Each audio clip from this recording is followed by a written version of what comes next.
Grand Rising, everyone. Welcome to the live.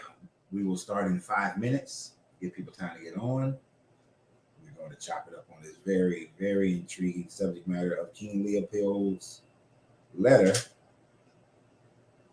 at a conference that was being held concerning Christianity, Belgium and the Congo. And how can anybody still be Christian after that? Give about 5 minutes to get started. Get my cigar going, got my coffee going. Thank you for subscribing to the channel. Anyone who subscribes to the channel, thank you for sharing. I appreciate everybody who shares the channel. You guys are great and amazing. I greatly appreciate it. But yeah, we're going to jump into this.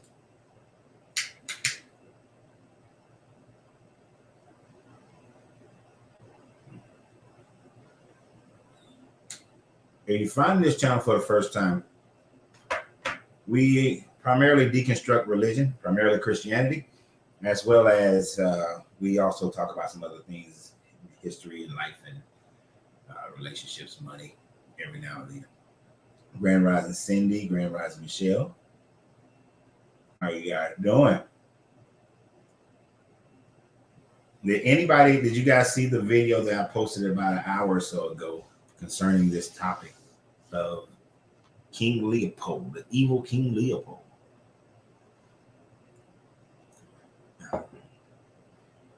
That shorter video just doesn't give justice to the letter itself.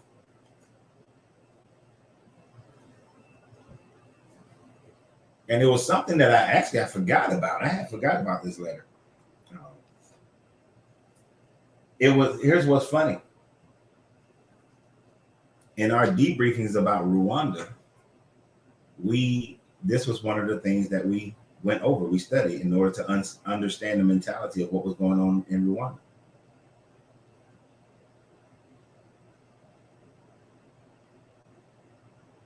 Yes, please go watch it.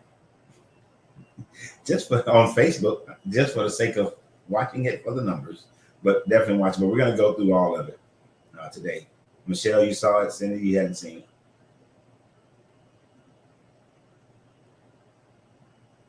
But yeah, in our preparation, in one of our debriefs for getting ready for Rwanda and understanding Rwanda, this letter was something that was talked about in the debriefing, which is the first time I ever heard about this letter. So that would have been 1994, 94, 95. Grand Rising Michael. So although this letter has been available since 1935, I know is definitely not taught in schools. You're not going to hear about it in the church. And personally, I wasn't taught about it until I didn't find out about it until 94, 95. And that was only because we was going to Rwanda. We was dealing with the humanitarian relief in Rwanda. Oh, I can imagine a lot of people have never heard of this. They have no idea about this letter.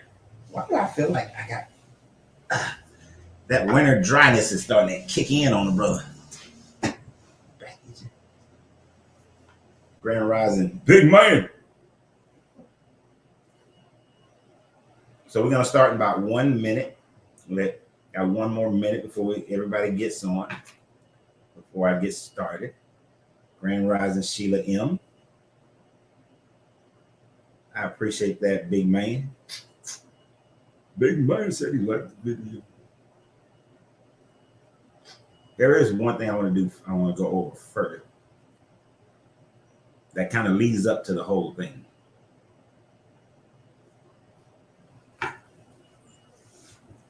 So while this last 20 seconds is about to tick away, let me see if I can manipulate the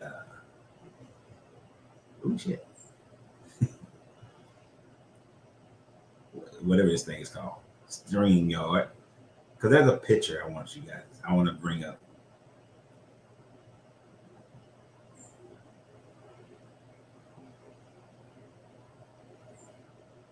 if I can find it right.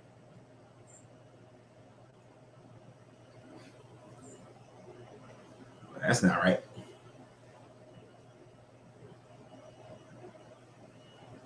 I will master this one day.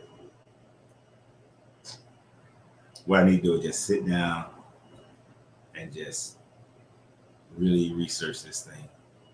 All right, so there was a statement that was made in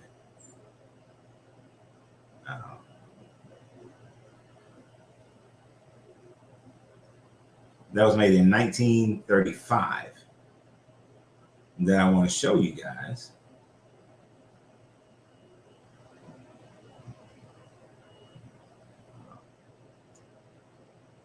And in that statement,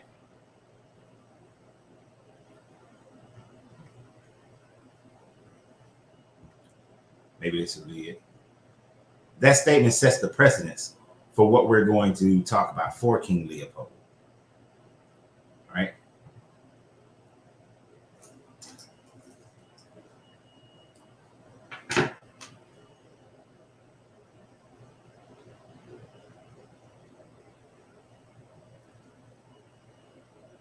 I don't know how well you guys can see that. Let me see. Oh, that sucks. Wait a minute. Wait. Y'all can't even see what I'm looking at. Wait a minute. Grand Rising Negus.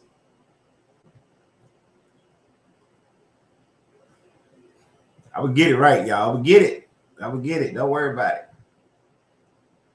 Let's see if it's big enough. That's still too dang little. Oh, this sucks.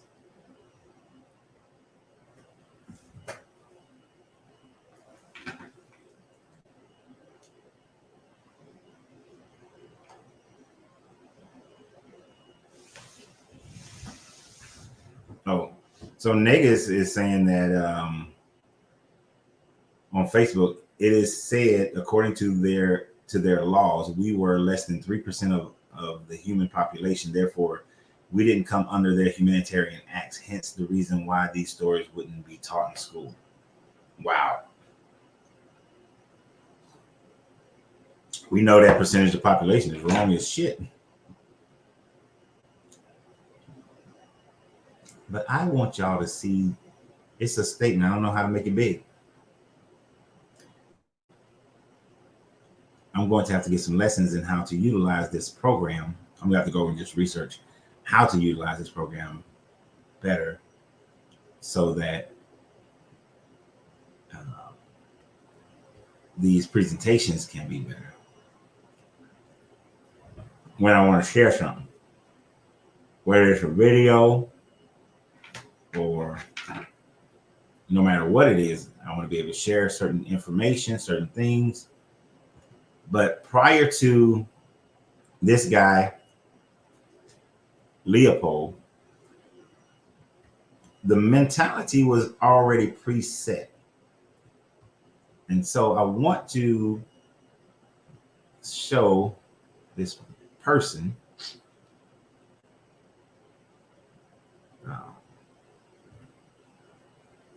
this person's statement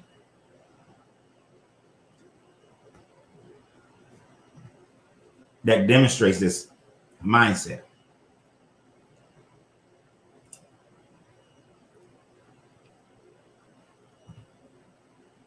And let's see.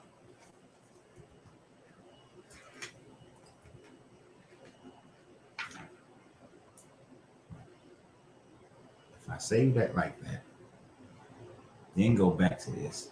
I think I might have it. I think I might figure something out. Maybe I didn't. Maybe I didn't figure out nothing. Bear with me, people. Bear with me.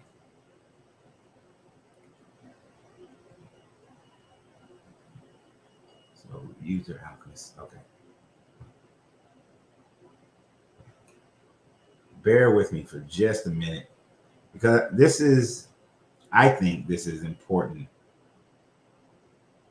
I think this will set the tone of this information.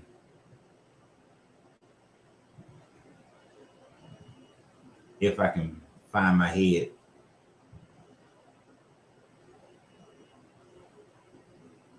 But evidently, I don't know what I'm doing. Okay, so I'm just going to have to read you guys this statement. Grand Rising Mike, Grand Rising Kevin.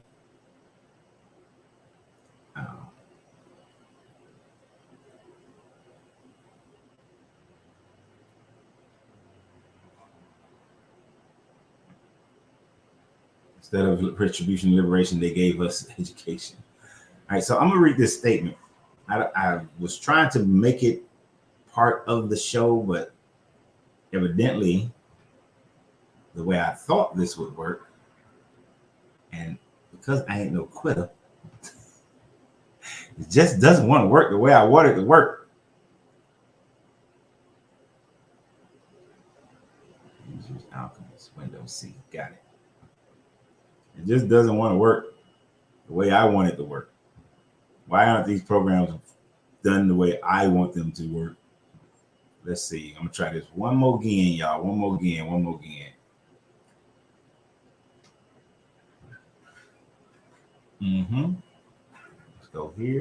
Let's go here. And it should be in this folder. This is where I was at.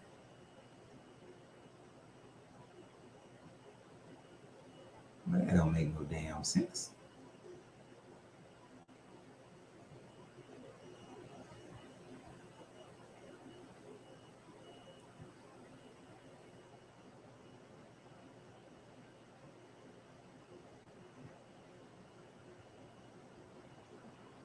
Well, that didn't work.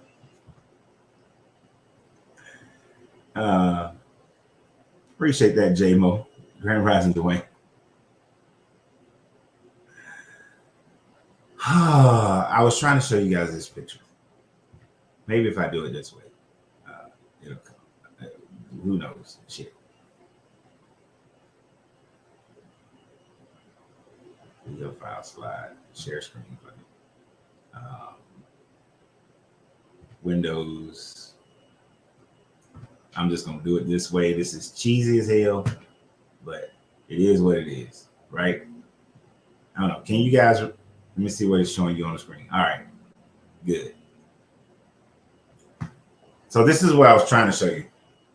Now, this was written in the British Parliament on 2nd of February, 1835. Leopold's letter was 1883. Lord Macaulay's address to the British Parliament.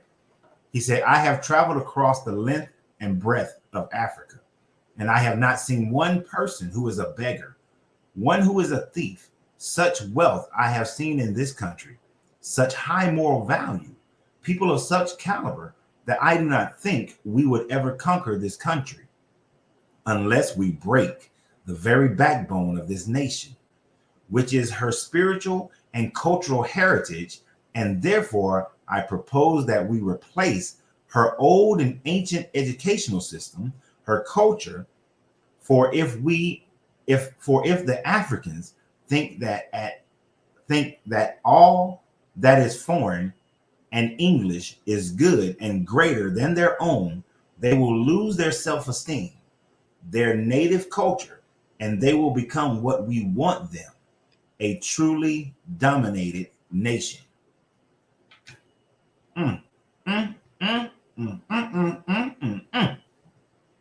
Now, didn't take but 10 minutes to figure that out how to do that. Now, I want you to think about that statement is made 50 years prior to Leopold's letter to this Christian bishops.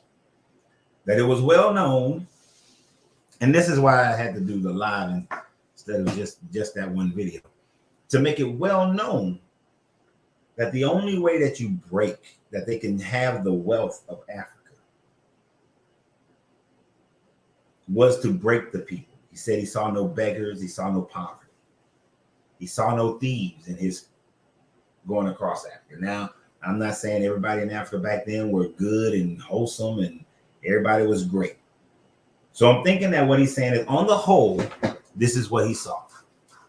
And in realizing that, he knew that the only way he had that Africa could be conquered is to break the backbone of the people, to steal their culture away from them, to steal their identity, to take away their religion, to take away their gods.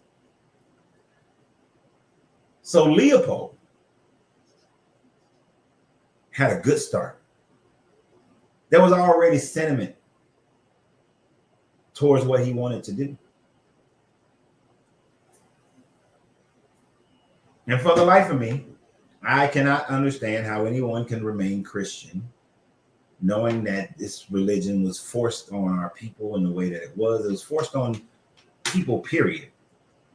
Even if you're of European descent, this religion was forced on your ancestors.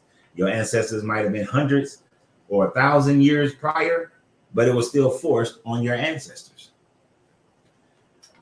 And in more recent history, forced on people of color around the world, which is why I really don't understand why people of color are still within this religion.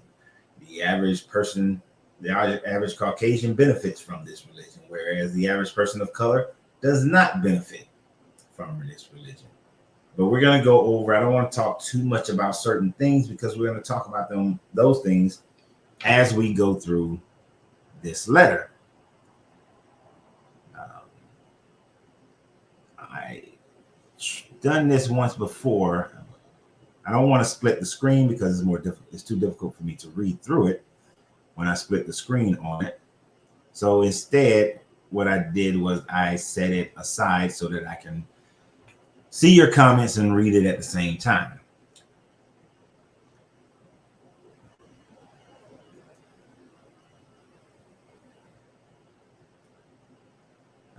S.A. Smith on well, hold on.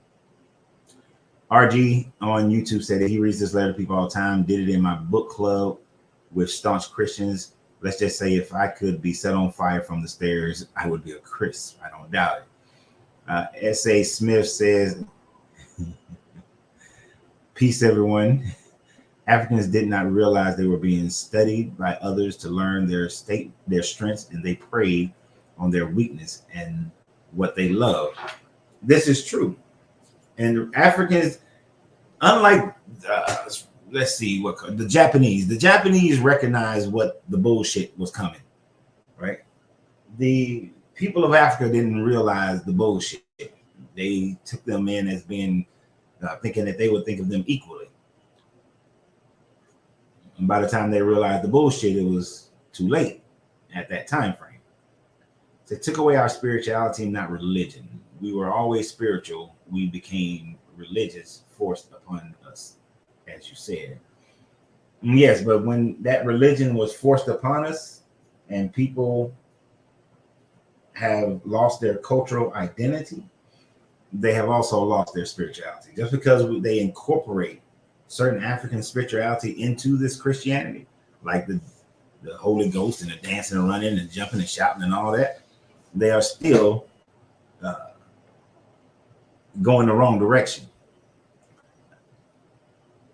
You could be on a highway, but if I'm trying to go to New York and I get on I-20, I'm never going to reach New York. I'm never going to New York. I can go to LA. I can go to Charleston. I can go back and forth between the two. Actually, it's not even LA. You'll end up at 20 to 10. You end up in San Diego or LA. One of them, it don't matter. You know what I'm saying? LA, Charleston. That's it. Florence. I say Charleston, but Florence. Back and forth. But I never reached New York. Got to get on the right path. Got to get on the right highway. They took that highway. They made it and covered it up, and the exits aren't there anymore. Well, the exits are there, but they trick you into thinking that if you take that exit, you're going the wrong way. Grand Rising Sheila B. Brett W. Trauma. Ain't that a damn shit? I gotta say, be like Brett W. Sheila B. But let's get into this.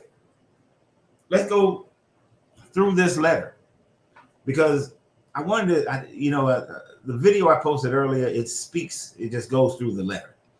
But when you take time to read it, you stop and contemplate. This is where it matters. Can I do this without glasses? Nope. Wait a minute. I know how to do this without glasses. This is on a Grand Rising Debbie. It is on a, let's see. Okay. I have a little time to focus here. All right, so this is the letter. And if you haven't read it, you're in for a very melancholy treat. It's a melancholy treat. I don't know why. Contacts ain't acting right today. Contacts just don't want to act right today. So we're going to go put the glasses back on. So this letter that Leopold II of Belgium had to colonial missionaries. He was having an assembly with colonial missionaries in 1883. The reason why this letter got out is because in 1915, a man who was born in 1915, we'll get to him later, purchased this book purchased the Bible in 1935 from one of the missionaries in the Congo, and the priest forgot to take this letter out. So, Grand Rising Martez, the letter has been out since 1935, almost 100 years ago. So the letter starts: Reverends, fathers, and dear compatriots, the task that is given to fulfill is very delicate and requires much tact. You will go certainly to evangelize, but your evangelizations must inspire above all Belgium interest. Above all Belgium interest. So right off the bat, evangelize, but it has to be towards our interest. Your principal objective in our mission in the Congo is never to teach the ends. I don't use that word. I'm not going to pronounce it, but when I say ends, you know what it says. The NIGGERS. But the Congo is never to teach the ends to know God. This they know already. They speak and submit to Mungu, one Nzambia, and in Zakombia. I'm saying that so wrong. So excuse me if anybody from the Congo I'm pronouncing that incorrectly. And what else? And what else I don't know. So the concept of, he's admitting the concept of God, they already have. We're not teaching them nothing new. They already have a concept of deity. They know that to kill, to sleep with someone else's wife, to lie, and to insult is bad. So he freely admits, unlike this one person on Facebook who consistently asks me, since I don't believe in God, where do I get my morals from? If you never believe in God, where do you get your moral from? He readily admits that morality is not based on this deity, that this God is not where morality has to come from. I would wager that many of the so-called founding fathers of this country didn't believe in this God, but pretended to do so based on some of their other writings. So the moralities of whether or not you kill someone or sleep with someone's wife or lie has nothing to do with this God. But so he admits they are moral people. Have courage to admit it. He's telling the missionary, have courage to admit it, to get over your superiority just for the moment. Have courage to admit it. You are not going to teach them what they already know. You ain't going into little ignorant children. Your essential role is to facilitate the task of administrators and industrials, which means you will go to interpret the gospels in the way it will be the best to protect your interest in that part of the world. So your goal is to interpret the gospel so that your interest and the interest of Belgium is protected in this part of the world. For these things, I have to keep watch on disinteresting. For these things, you have to keep watch on disinteresting our savages from the riches that is plentiful in their underground. You hear that? Keep them disinteresting.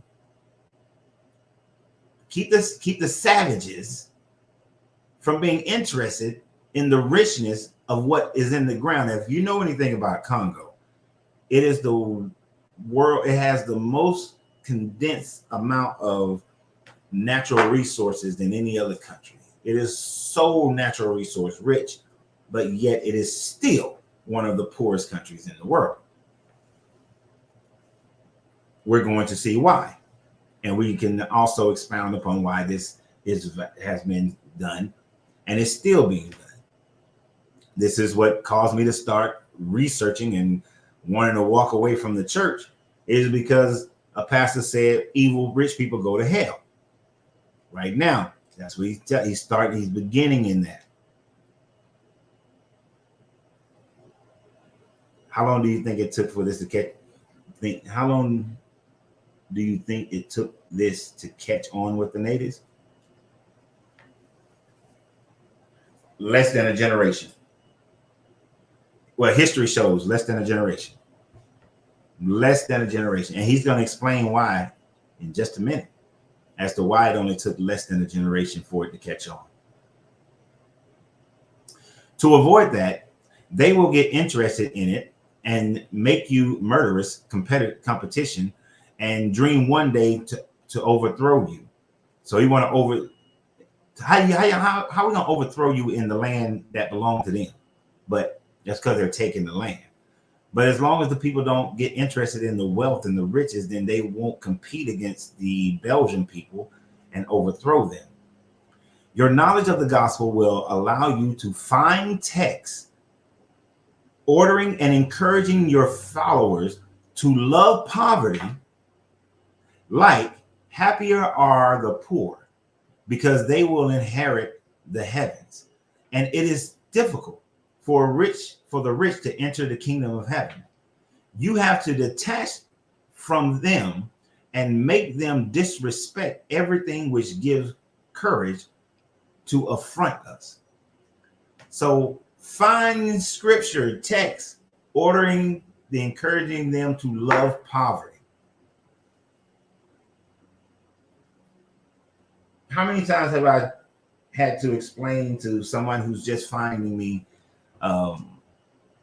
how when they said it's easier for the camel to go through I have a needle than for a rich man to enter the gates of heaven, that was the beginning of me walking away from the church, because that church embraced poverty. Many churches, especially across the South back then and before, embraced poverty. Prosperity preaching is relatively new when you look at the grand scheme of time here. But he knew that they had to embrace poverty to ignore the wealth, and that they had to reach for heaven. You know, The Color Purple is about to come out on Christmas Day. There ain't no way in hell I'm going to see that movie. It's a movie that I love and I hate at the same time. And one aspect of it that I hate is Seeley thinking you just wait for heaven, glory in heaven, and all the the Christian connotations in the movie. I truly hate it for those cause, because it held us down so much. And that president, Leopold, was working that thing. Because if you look at Belgium, it's a little bitty ass country. It should not have been as powerful as it became, but it was through the wealth that made it that way.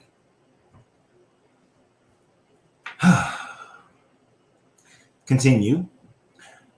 I make reference to their mystic systems and their war fetish, warfare, warfare protection, which they pretend not to want to abandon. And you must do everything in your power to make it disappear. So he's telling them, make their religion disappear, make their warfare and their protection of warfare disappear, make them dependent on this Bible. What is the saying that a man said that when Africans first met Europeans, they owned the land. They closed their eyes and pray, and they owned the land, and the Europeans owned the Bible. They closed their eyes and prayed, and when they opened them, they had the Bible, and the Europeans had the land. You take away a person's thought process on independence and control, and this is our land, and competition, and give them a Bible and make them hope that they make it into some afterlife through your method of getting there, and you control them. But he had to get rid of their mystic system. Their religion has to go. Their religion has to be demonized. And when you look at countries, a lot of African countries still today, and especially in Congo, the black people who are now the bishops and cardinals and all of them, they are the ones who are demonizing the traditional religions of the people. When they come from Jacques Grand Rising on Facebook, when they come, they have the Bible. We have, yeah. Omega Allen said it reflects today's society. And how long ago was that letter?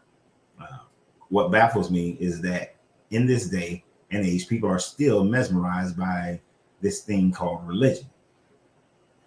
And we're going to get into why that is so.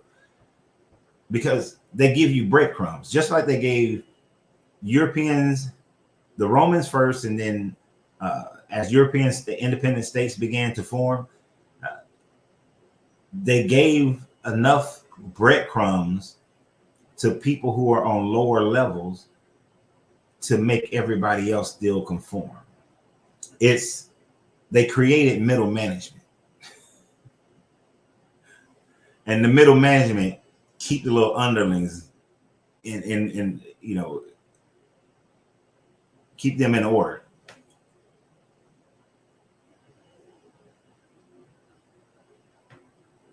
Right. And they didn't just talk them into it. You're right, Sheila. This was at the edge of that, at the tip of a spear, the edge of a sword, and the barrel of a gun.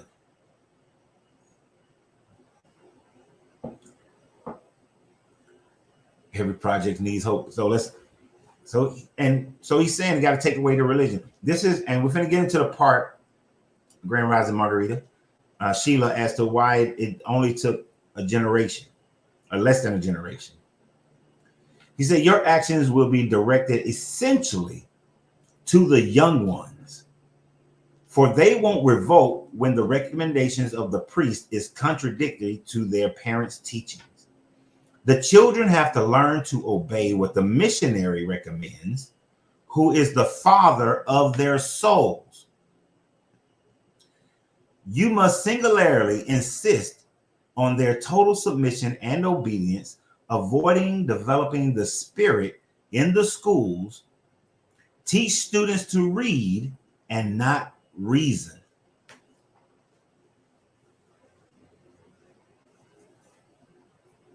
I want to read that part again, because this is the most critical part.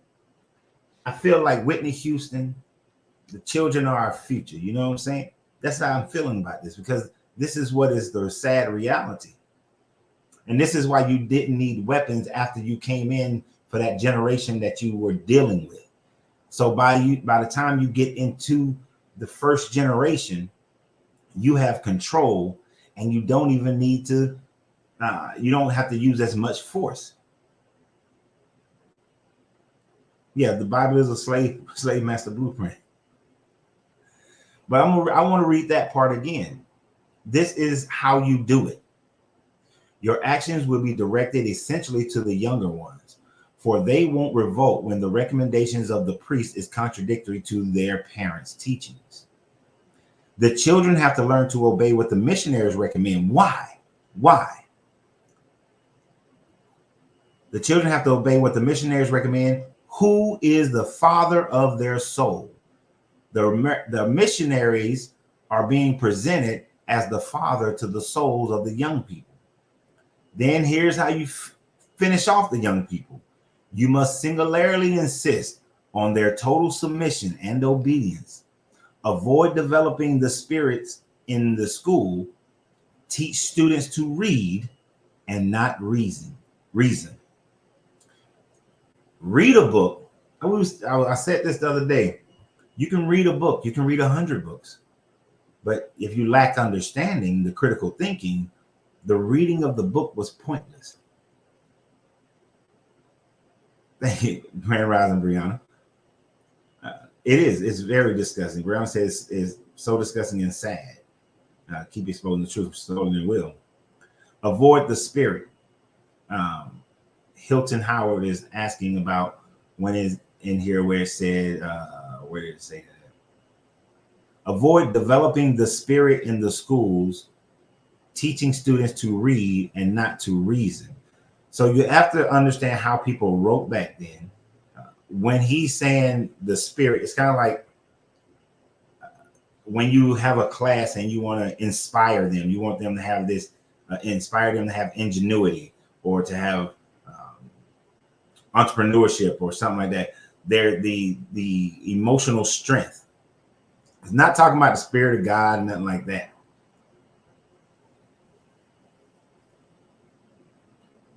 So you want this, you don't want the kids in school to be able to read and understand. That's why it's followed by teach students to read and not to reason. Because we don't want them to think. So they don't want the spirit of thinking, the spirit of critical thinking. It's just like Julius Caesar, when he caught one of his officers teaching a slave the trivium. He told that officer if he ever caught him doing it again, he would put him in the front with no weapons, and so that he can die. Because the moment you teach a slave how to critically think, they no longer will desire to be a slave. So it's the same understanding, same mindset. You can't teach them critical thinking, because if they critically think through this book, critically think through what's going on in their culture and how these people came down and they're taking all the wealth, then you're going to start creating insurrection.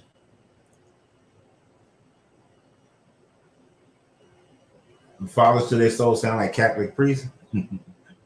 Yeah, but this was done. This wasn't just Catholic. This was Protestant. This is Apostolic, Anglican, all of them.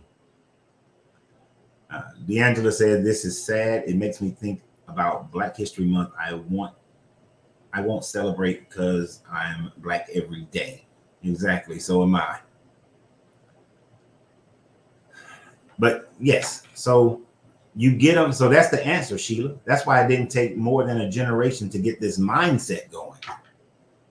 To get the mindset. Now they're still vicious, still cruel, still use weapons, still chopped off hands and did all these other things. But to get the mindset going, it took less than a generation, because they went directly for the youth. Directly from the youth. Hence the removal of critical thinking skills in school system. When you look at the school system, it is an indoctrination. That's what Omega just said on Facebook, and he's exactly right. So continue. Dear patriots, are some of the principles you must apply. You will find many other books which will be given to you at the end of this conference. Evangelize the ends so that they stay forever in submission to the white colonists, so they never revolt against the restraints they are undergoing. Recite every day, happy are those who are weeping, because the kingdom of God is for them. Convert always the blacks by using the whip. Keep the woman in 9 months of submission to work freely for us. Force them to pay you in signs of recognitions, goats, chicken, or eggs every time you visit their village, and make sure that these ends never become rich. Sing every day that it is impossible for the rich to enter heaven. Make them pay tax each week at Sunday Mass. Use the money supposed for the poor to build flourishing business centers. Institute. Wait a minute, let me stop right there for a second. And I just read a good little bit.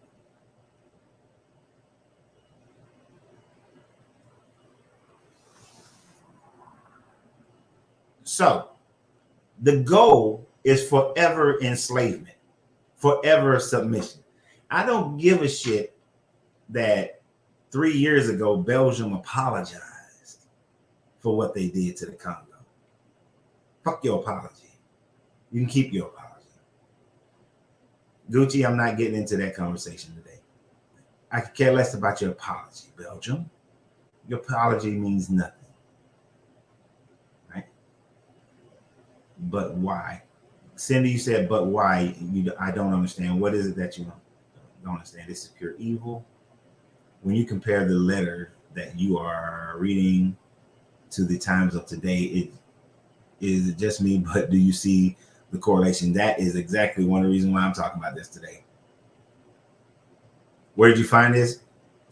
All you have to do now is just type in King Leopold letter to the missionaries, to Christian missionaries, and it'll come up. Some places want you to sign up to download it, but I just copied and paste. The church still doesn't work.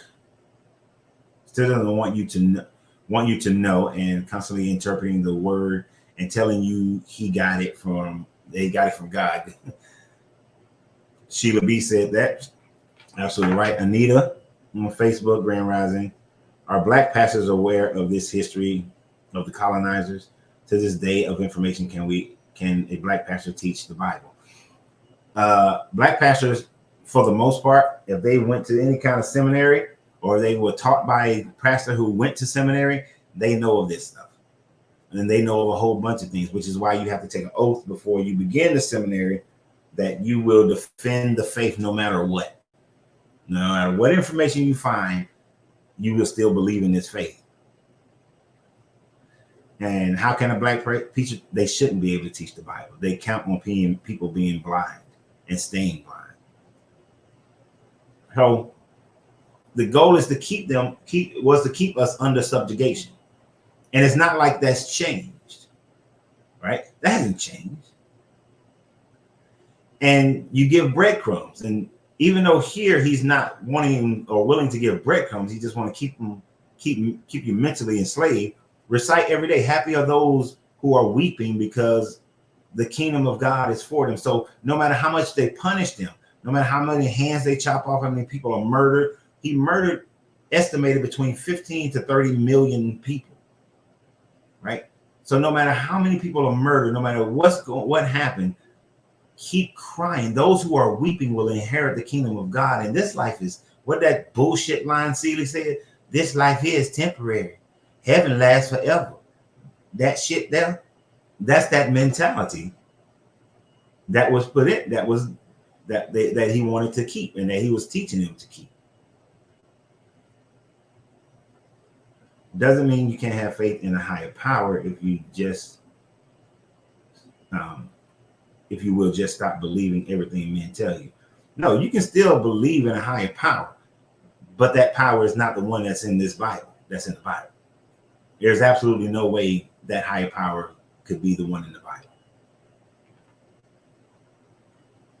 A lot of people are emotionally tied to this too. That's why even after they find out the truth, they won't let it go.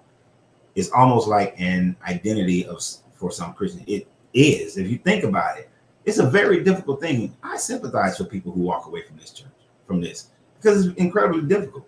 You go through a lot of pain and anguish, mentally and emotionally, because it becomes a part of your identity. Well, more and more churches are being built, but those churches are becoming more and more empty as well. Churches that had large congregations, I've noticed a lot of them are losing their congregation, and it's mainly the young ones who are not going there. Do black pastors want to teach? Sheila B is asking, do black pastors want to teach the right thing? Many pastors know that they know this, they know what they know is wrong. That's why I left. Oh, yeah, they know. They don't want to teach the right thing because their money is tied into it and their faith, but mostly their money. Thank you, Ramsey. Say it's one of my best subjects. God will forgive him, though only God can judge. Bullshit. Even though I know you're being sarcastic, Paul. I know that was satire, but I'm with you. That is what we will get from them, from the Christian. Right, murderers promoting being a martyr. Well, y'all are talking today. Sadly, many black people believe they can be more Christian than the ones who brought religion to them, which is the mentality. They will say that Leopold was not a true Christian. Leopold believed in John 3:16. He believed that. You could not convince him. You couldn't challenge him that he didn't believe that. He believed that he was appointed by God. He believed that. He believed he was an instrument of God. So who are they to judge him according to their book? Like Paul said, who are they to judge him? By whatever measure you judge, ye shall be judged as well. Yeah, the internet is killing the church, which is why you're seeing a lot of these pastors are going online more so than before. Creflo Dollar does it daily, almost daily. He on TikTok. I see more TikTok pastors getting them gifts. Boy, that's a fact, Coach. The black bishops and pastors know this. All of them know this, especially those that receive money to build their churches and all the preaching, teaching, and all that. Yeah, they know it. I can tell you how there's so many pastors who I talk to who know it, but they can't break away from it because they're financially tied to it. Their retirements are tied to it. I did a video about Carson Pearson some years ago, applauding him for walking away. Now, he still had his attachment. He couldn't let it all go. But I was glad he got as far as he got away from it. And then that bishop tried to dog him, and he was completely wrong and lied. A couple years ago, I did a video on that. But let's get back to this one. But it said, convert always the blacks by using the whip. So he knew that you had to convert them through violence and to keep their women in 9 months of submission to work freely for us. Right. Now, I'm not quite sure if he means to keep them pregnant or if he means to make sure that they take control of the mindset of the women so they can control the youth. So I'm not exactly sure what he means by keep their women in 9 months of submission to work freely for us, right? Or I don't know if that means to put the women into a nunnery, or I'm not exactly sure. It could go a bunch of different ways. I didn't find anybody whose interpretation of this letter that said anything about that one. No.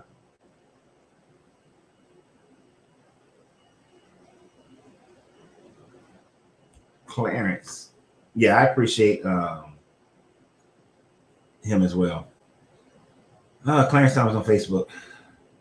Why is and for what reason is the Vatican hiding the ancient writings of the Hebrew Israelites from the world? Well, right now, Clarence, we're talking about Leopold's letter. I can get into that later. But right now, we're talking about Leopold's letter to the Christian missionaries. So if it's relatable to that, we can talk about it.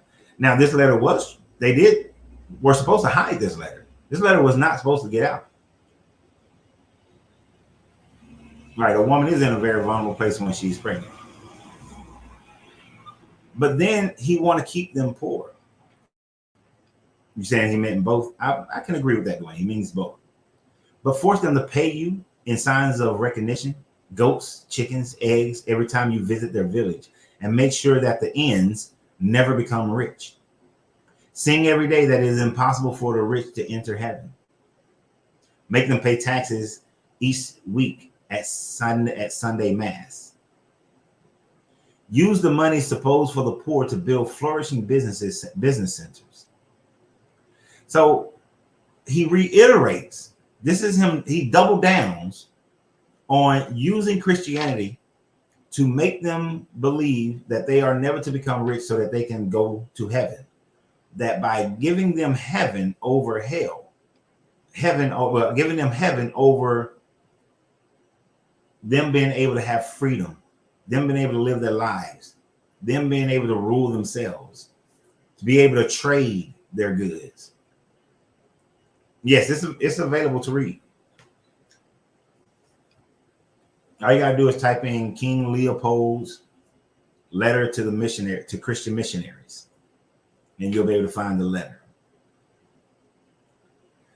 So then he goes further and creates a spy network. Institute a confessional system which allows you to be good detectives, denouncing any blacks that has a different consciousness contrary to that of the decision maker. So he's already Catholics, but now he want to make sure that if anybody's thinking anything, create a confessional system that allows you to either correct someone mentally or correct them physically or go out and kill if a group is trying to do something. Right? Yeah, Columbus thought he was being used. All these, look, everybody who's Christian always believe they're being used by God. And when history sees them as evil, the current modern day Christians try to say, well, they weren't real Christians. So they put that judgment on them. And then, of course, 100 years from now, somebody will be saying that that very person wasn't a Christian either.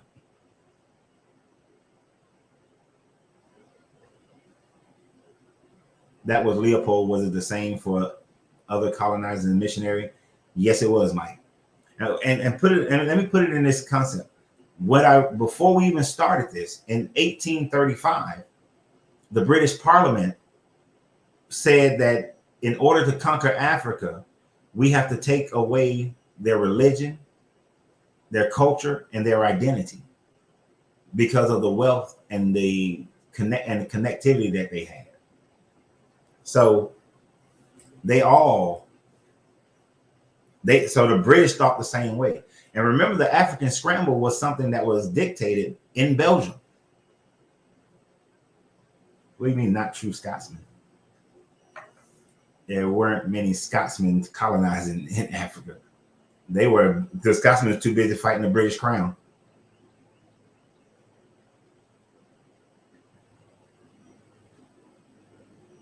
How long have they been there? I'm not exactly sure about that part.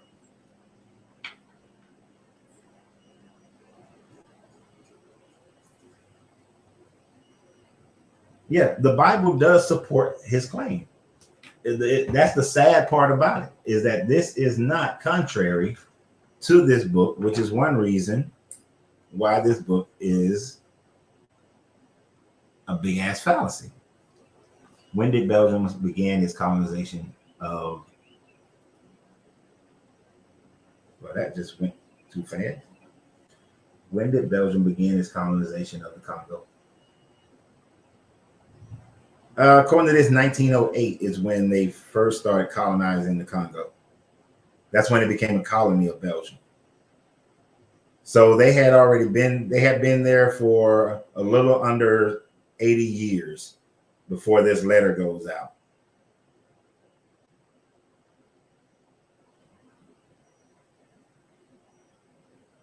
Wait a minute, hold on. Sorry. No, sorry. It became a colony in 1908. When did Belgium enter Congo?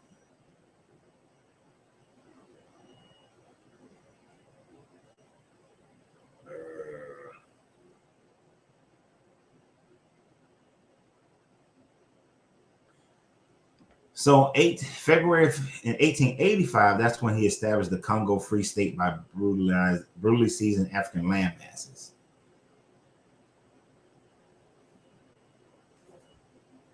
When did the first Belgium? I don't know what they call them. When did the first missionaries go to Belgium? Shit. When did the first missionaries go to the Congo? So there's some missionaries that went to the Congo in 1878.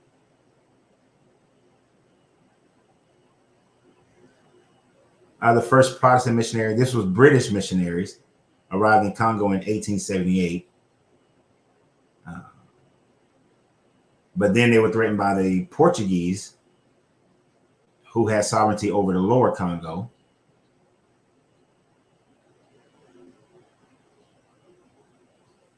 It looks like 1878 is when they first went there. So this letter is written basically 5 years later.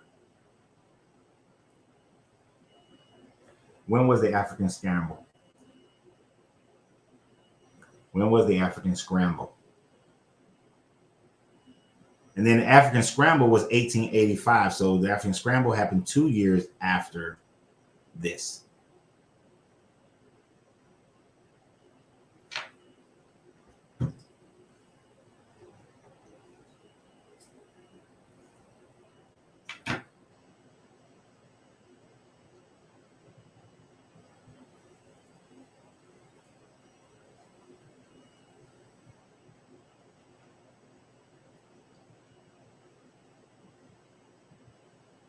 See, I know I missed some of y'all conversation and looking that up, because that is important to understand. When did all this stuff happen? You know, the pathway for this stuff to happen.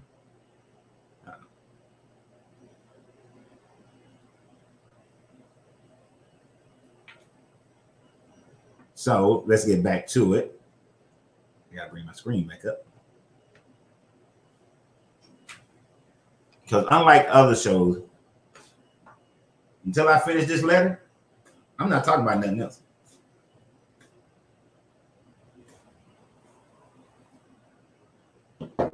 Not talking about a goddamn thing until we finish this letter. So he told them to sing every day, pay taxes, sing every day that it's impossible for the rich to go to heaven. Then he told them to use the money that was supposed to be for the poor to build up their businesses, to build up their business centers, to make it better for, and you got to think about colonization. They got to get more of their regular people down there and in there.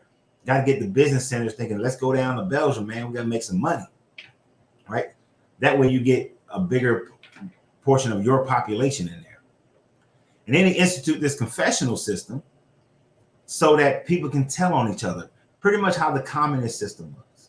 If you're old enough to remember Soviet communism, they had a system that allowed for parents to tell on their kids, kids to tell on their parents, neighbors to tell on their neighbors, you know. So he instituted a similar system, but by using religion to do so. We continue to read this thing. Don't have much more of it to read. Teach the ends to forget, and this is why I wish, if y'all weren't here when I first started, we read what was written in 1835 by a member of the British Parliament, where he talked about you got to take away African people's identity completely. He said, teach the ends to forget their heroes and to adore only ours. White Jesus, Caesar Borgia, white Jesus. Look, we go through school. Who do we know about? We know about Cinderella. We know about Hercules. We know about Achilles and Zeus and Jupiter. We know about Apollo. We know about all their heroes, all their mysticism. We know about the Roman emperors. We know about George Washington, Tarzan. Thank you. We know about John Dees, Queen Elizabeth, King Arthur, Rumpelstiltskin, Thomas Jefferson, George Washington, Thomas Edison. We learned all about them. Somebody said something about Black History Month. We had to fight for generations to get one damn month. And who they tell us about? Here in the South, all we learned about was Martin Luther King and Harriet Tubman. That's it. Martin Luther King, Harriet Tubman. Wait, no, and we learned about Carter. That's it. Everything else, white history. John Smith, Chris Columbus. Thank you, RG. We learn all about their history, their heroes. It's not by accident. It's not by accident.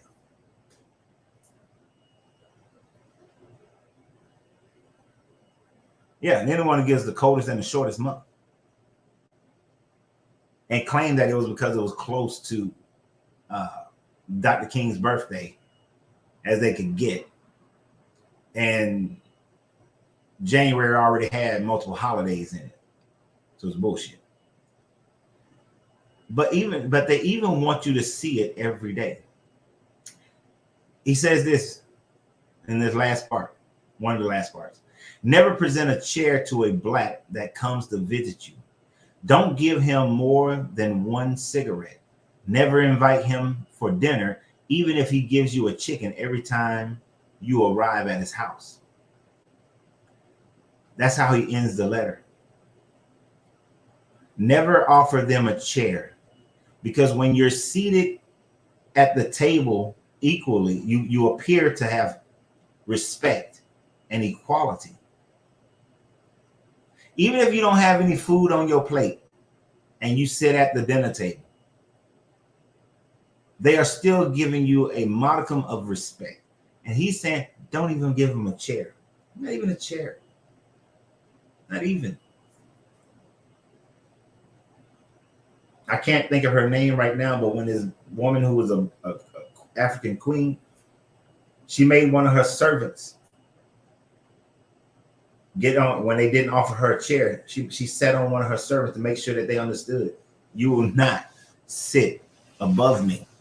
But it's also a thing of making sure we're above the person. This is why a judge sits above you. This is why in the Senate, the Speaker of the House is sitting above everybody. This is why at a church, the altar, the pastor is on a platform above everybody. It is not so that they can be better seen. It is to assert dominance. And don't give them more than one cigarette. You understand? Cigarettes were, even though I've heard that cigarettes are expensive as hell now, starting to be like they moving up there to cigar level. Cigarettes were a treat. They were a sign. They were a symbol. So thank you, Jinga. I'm probably saying that name. Njinga was the queen. I know I did a video about her recently, and I can't even remember. I can't remember the name.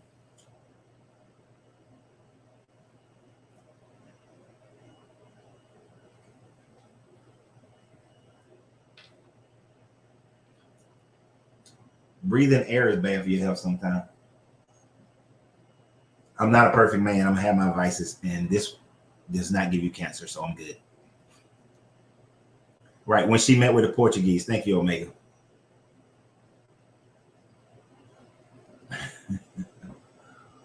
Now, they knew about tobacco because they did grow tobacco, but they didn't know about. They think about cigarettes back in the day weren't like cigarettes that was giving people cancer. It's mainly the chemicals that they put in the cigarettes that give you cancer. It's at least 157 chemicals in cigarettes. The reason why cigar smokers don't get cancer, for the most part, Well, because the reason why it's incredibly rare is because there are no chemicals in cigars, and we don't inhale cigars. But anyway, we're not going to talk about that. But he told them, don't even invite them over to dinner at your house. So don't even think about getting friendly with them, right? Because if you get friendly with them, then you're going to start to feel human. You're going to humanize them. Oh, you was being flippant. You know, I can't tell what you see. Paul and trauma. Sometimes I can't tell what y'all. You know, y'all. So you know, but always let me know when if I go off on a tangent. So now I'm gonna say the name wrong. I want to say his name right, but there was a gentleman born in 1915 in the Congo, and in 1935, while he was working in the Congo, he bought a secondhand Bible from a Belgian priest who forgot that the speech was actually in the book. The man's name was Mukuani,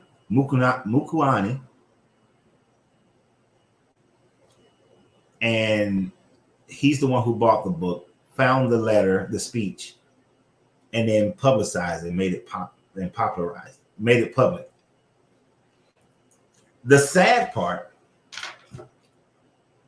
is that even to this day, you have the bishops and cardinals who have been created in Congo who are still teaching this same bullshit, who will still go, and if a Congolese person is going back to their traditional ancestral religions, will demonize them, will tear down their churches or their temples, whatever they're I don't know if they call them the same name that the Yoruba or the Igbo people call their Ilays. I don't know what they call them, but they'll tear them down. Needless to say, they get torn down. They get demonized. They get ostracized from the community. That they are now the ones perpetuating the conditioning of the people to remain poor.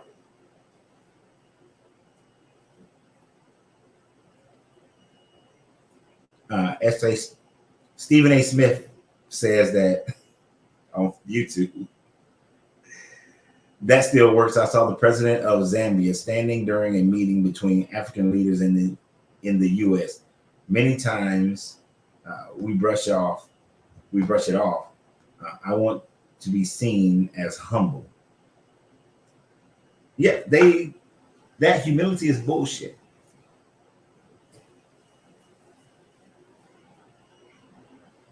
But they have taken this Christianity and made it their own thing because they got generation after generation after generation. You know, like he said in the letter about the woman, this is why I think he specifically said 9 months. You know, he's talking about controlling the woman because the woman is the first teacher of the baby. And if you control the babies, you can control the nation.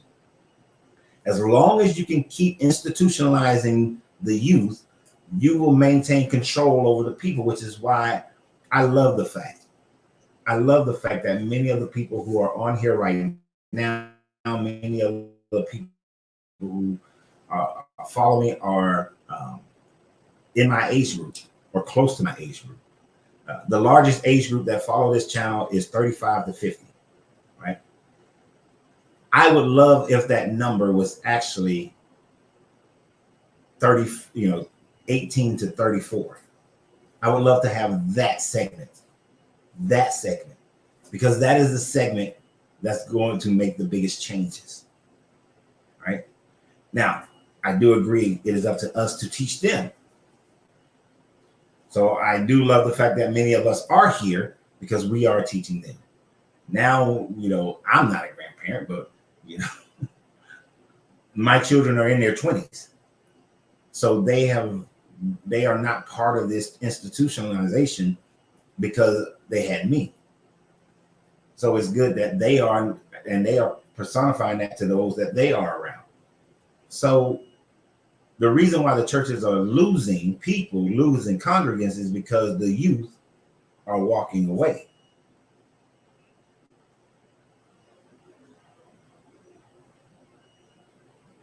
Behind the Bastard has a good podcast about the Belgian Hitler. Oh, okay. But that's why he specifically targeted the youth.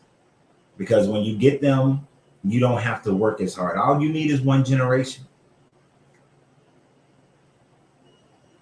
One generation.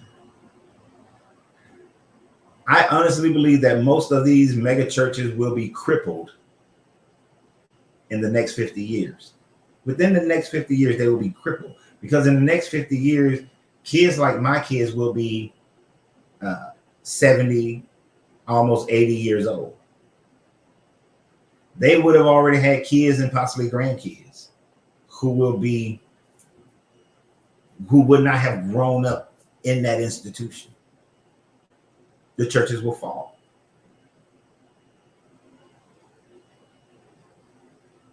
Sheila said, should I leave them much older? Nah, you ain't going nowhere. I know, okay, a couple of y'all are older than me. We get it. I'm 52. But y'all know how hard it was at our age to walk away from the church. It's a lot easier for these kids. But this evil ass Leopold understood that the way that you control the nation is by controlling the kids. Jesus ain't coming back. And we know that one. That's why this letters like this have to continue to get out. You know, every time you see anybody posting a video of this type of information, you got to repost it. You got to repost it.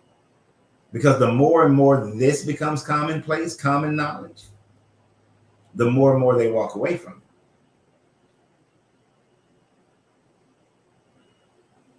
Right. We do have to approach them on their ground. Times are different. And priorities are not the same as to the younger generation. You're absolutely right. Never approach somebody on your own terms.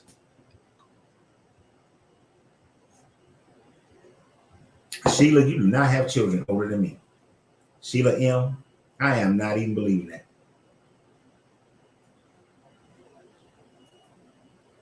I'm not believing that bullshit, Sheila M. But, I mean, and we have to be able to ask good questions. Really good questions. And some of them are simple. Okay, she says she does. I'm not going to ask how old you are, Sheila. I'm going to leave you alone. But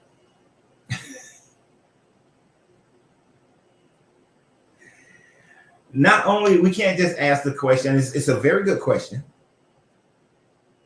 If our ancestors weren't beaten into this religion, would we still be this religion?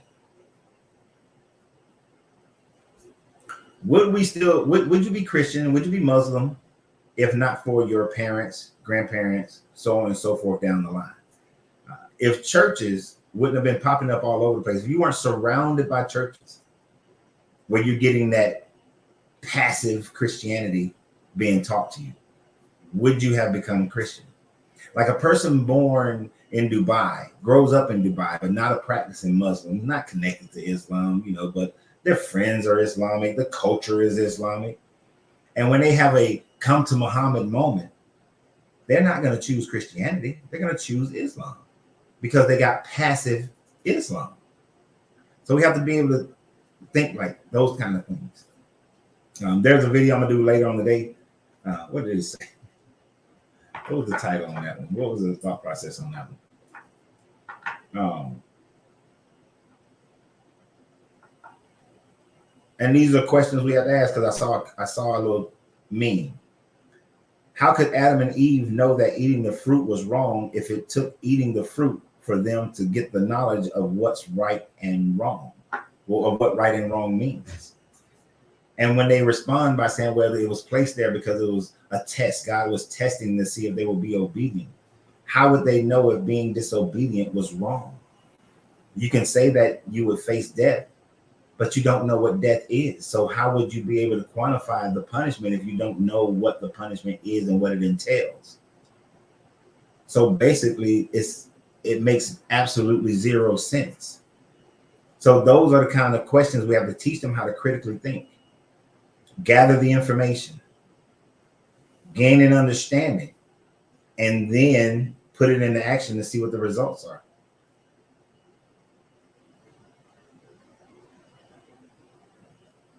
So we ask them simple questions. Good, simple questions. Exactly, Satkoff said on YouTube. Ask them good, simple questions. Yeah, and if this God already knew the results of the test and all the damage that it would cause, then why would he go ahead and create man in the first place? Why do it?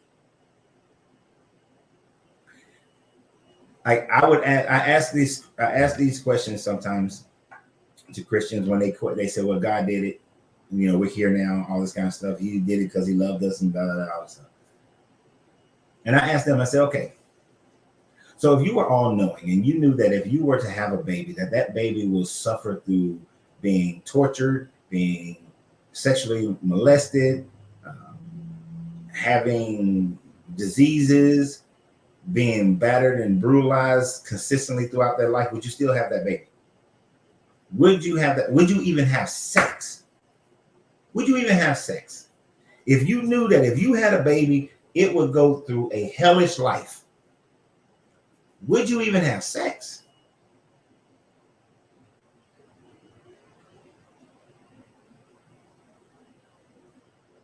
They were supposedly created as adults.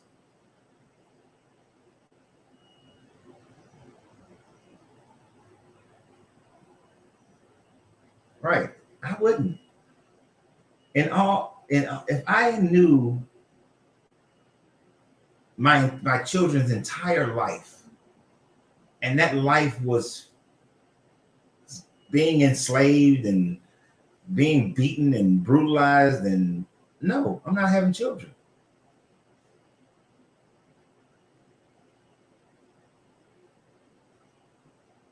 If you knew. See, now this one I know Paul just being, I'm gonna take that as satire.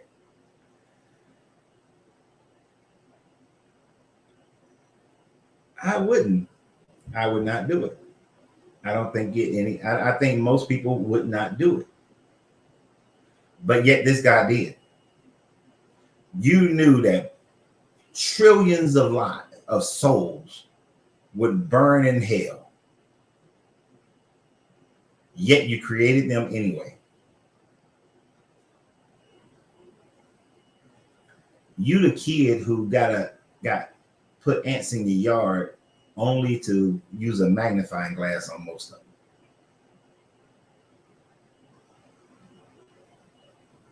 Grand Rising Marcus. You'll waste more time asking Christians about Bible verses. Most don't know the Bible. Ask them logical questions about the Bible situation. No, and whatever, exactly. And ask them those, the logical questions. And you got to hit that New Testament. Because just showing them what Christians have done in history, they'll always try to say that those weren't real Christians. Don't you think it's also have to do with politics? Living in Belgium and in the Netherlands, we have people going to church, but my feelings is not as many hardcore believers, and definitely not going every week. A lot of pastors over here have many churches. They hold masses, just not just one church, because they aren't enough people going to the church, and they don't have enough pastors to cover all the churches in all the towns and parts of towns, except for some little parts of the country that are more conservative. Hans, where do you live? That was Hans on Facebook said that one. I don't know if you were saying you live in Belgium and the Netherlands. Okay, I see that. I read it but didn't register. So here's the thing. What's interesting to me.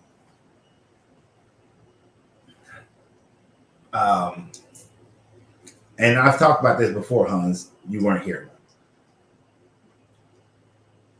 A black person out of America will experience less racism in the Netherlands and Belgium than they would in America. But the Netherlands and Belgium are less religious than America. They even though Leopold and back in the day they were just as religious, if not worse than America, now they have become more secular. Religion is not the center point of their life. They don't talk about God all the time. They're not going to church all the time. This is not who they are. They don't identify themselves through their religion anymore. You know, it took time, but it is also one of the better standards of living that you can have in the world. So things over there are different. That's the direction that other countries will go. America will eventually become a more secular country, but it takes generations of learning that this Bible is bullshit. Now, those countries did so out of different means. It was just a focus more on quality of life.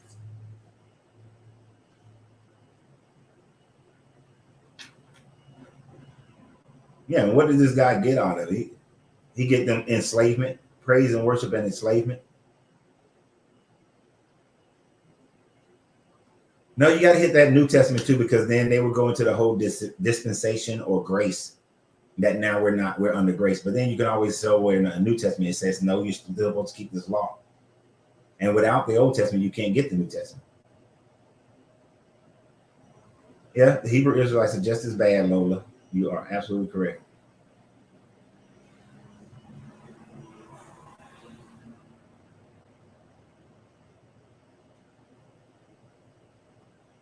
Oh, yeah. Y'all know I lived in Germany for 3.5 years. I love Germany. I would rather be in Germany and deal with the freaking wintertime and cold than to live in America.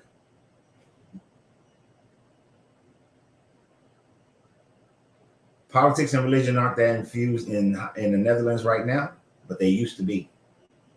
And when they were, that's when Leopold was doing his thing, and many other countries were doing the evil that they have done to around the world, and still have yet to compensate those people for what they did, and expect them to now be be operating at full capacity.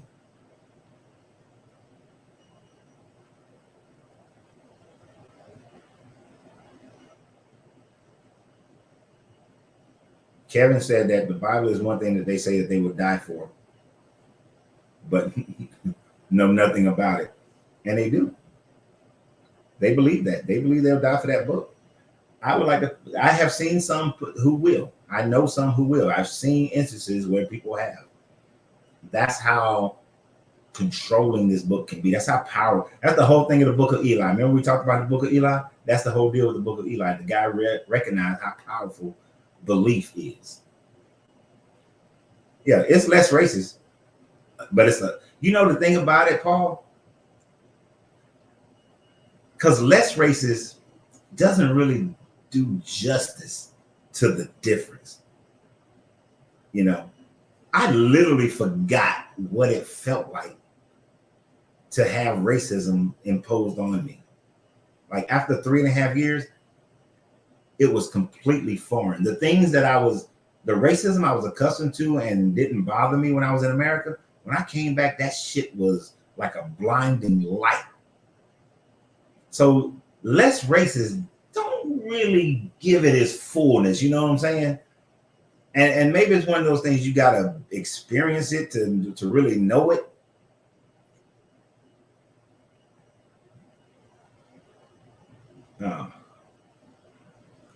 But the Old Testament is good. It shows how evil this God was. And if Jesus and this God are one and the same, then Jesus is just as evil. Grand Rising Renee.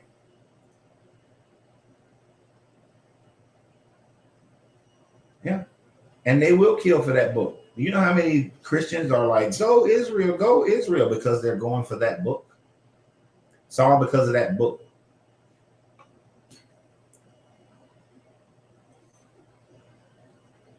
I try to people that there were calmer places to live than America. That is what I discovered for myself. There is. America's full of shit. It is. This is, if you're a person of color or if you are poor, And if you're a person of color and you poor, this is the worst place to live. If you're a person of color, poor, and part of the LGBTQIA, whatever, and part of the alphabet people, this is the absolute worst place to live. I would not want to be here. Mm-mm.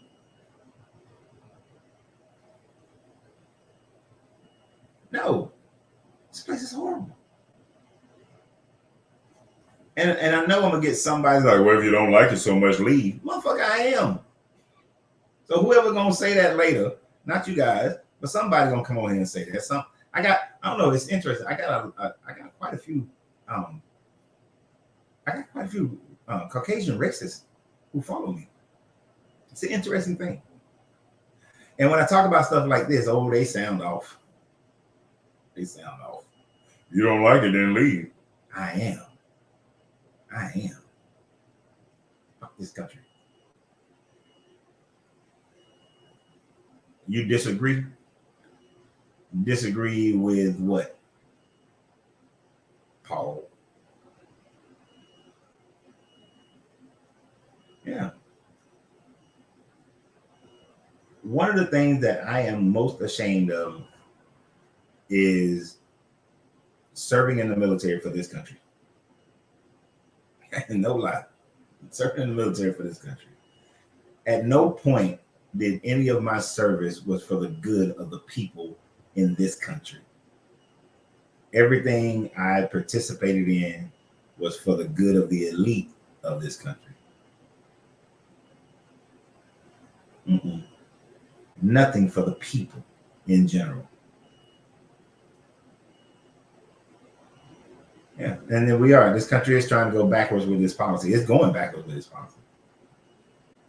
Damn, Renee, I need you to add to the and you should be. It's all right. Now, Paul, I'm telling you, Paul. Now, I understand poverty in some countries is worse than poverty in America. That case can be made. That I've been to some countries where the level of poverty, the poor person in America wouldn't be able to take it. A poor person in America is better off than a poor person in other countries. Shit, the homeless people in Atlanta are better off than the poor people in some other countries, right? But those poor people aren't dealing with the racism. Now, there are some that deal with ethnic issues, but they don't deal with it. But it's not the same level, and it's not like clear across the board.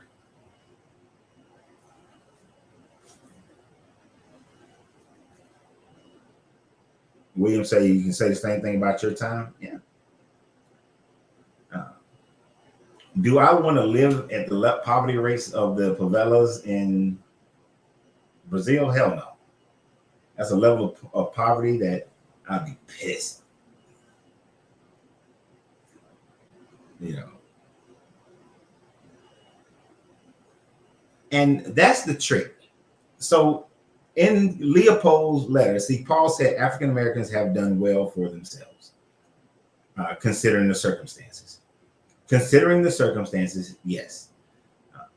But understand, African Americans have done well because America became afraid of a race war.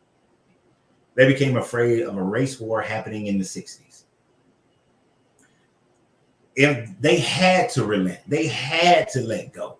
They had to say, all right, instead of Leopold wanted a dam.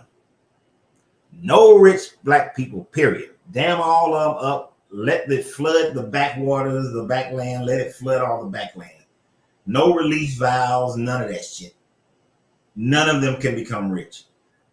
America had a dam and got a dam, but it releases a little, just enough water to not cause the dam to break and not to cause too much backflow. In the 1960s, the shit was building up to where the dam was ready to break. So America had to open up larger floodgates. They had to open up more water and let jet, but they only let enough, to keep the masses from revolting.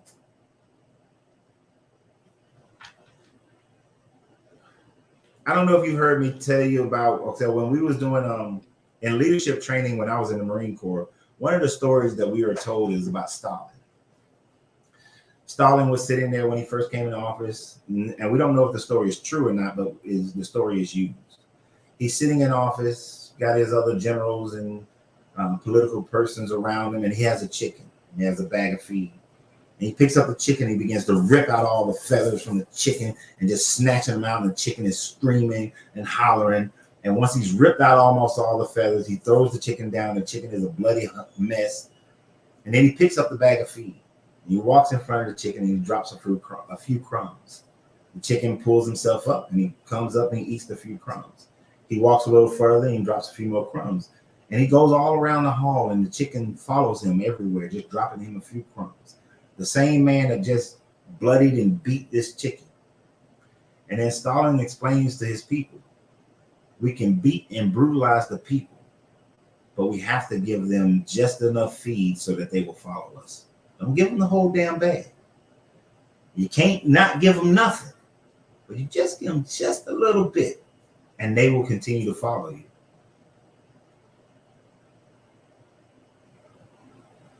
That's America.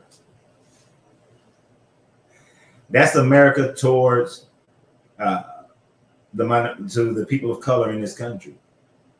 Give you just enough. And then they're playing a game of divide. We're going to give the Asians more than we're going to give the blacks. We're going to give the Spanish less than we give the Asian, but still more than we give the blacks. Because we got to keep the blacks at the bottom. Got to keep them at the bottom. They used to be our slaves. We got to keep them at the bottom. But if we keep a divide, and we got the Asian that says, well, I came here with nothing and look at where I'm at now. You know, why can't you blacks do the same thing? Why are you complaining? They don't have the same problems. You ain't got the redlining. They're not destroyed. They didn't destroy your neighborhoods. You got reparations when you was held in concentration camps. You know, they keep that divide going. Thank you, Megan. Right. And then they give us the visuals. Exactly. Sheila M. Offices, people working in corporate, give us the media people, give us the little sports people.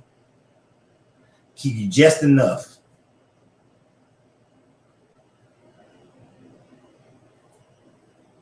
Call it war on the woke. And every time we come with something like that, with the term woke, they steal it. They steal it and they perpetuate it amongst everybody else. Do y'all really think they're giving the LGBTQ all this opportunity and fighting for their rights and everything as a way of, because they really like them? No, they support them because they're another group that they can divide the people with. They're just another group they can divide the people with. That's all. They really don't care about them. If they could, they would demolish them too. But they know that that's a group that they can control, and they got some of their own people. It's a mixed group. But even within that group has its own racism. Why is there a black gay pride and then there is gay pride? And where is the gay pride agenda when black people are going through some stuff? They ain't fighting by your side. Hell no. Not the white ones.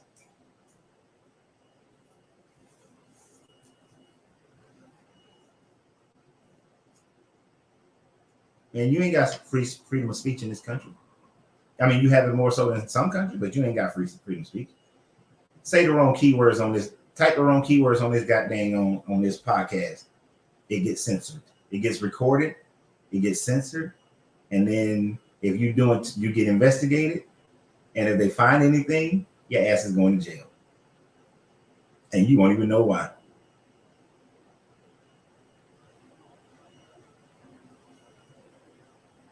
And they push out our own neighborhoods. Yeah. Kill our own neighborhoods. Now, we can't. I'm not sitting here. I'm not a defeatist. Don't get me wrong here. Y'all know that I'm not. I am still calling for all the black people in America to move to the Southeast. The only way, honestly, beyond war, is to move to the Southeast and take over from the government from the bottom to the top of every state in the Southeast, and control and have more control over what goes on within the state. We're not going to conquer or change America, but we can control 3-4 states. But we all just have to move. There is strength in numbers when you have the numbers in an area.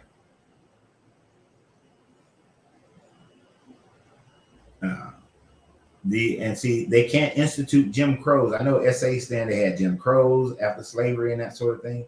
Then the Highway Commission, the New Deal was a structure that destroyed our communities.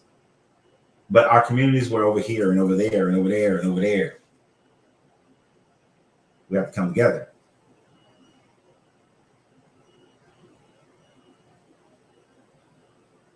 False sense of freedom in this country. Exactly, Omega. I don't vote for federal elections. I only vote for my state and local.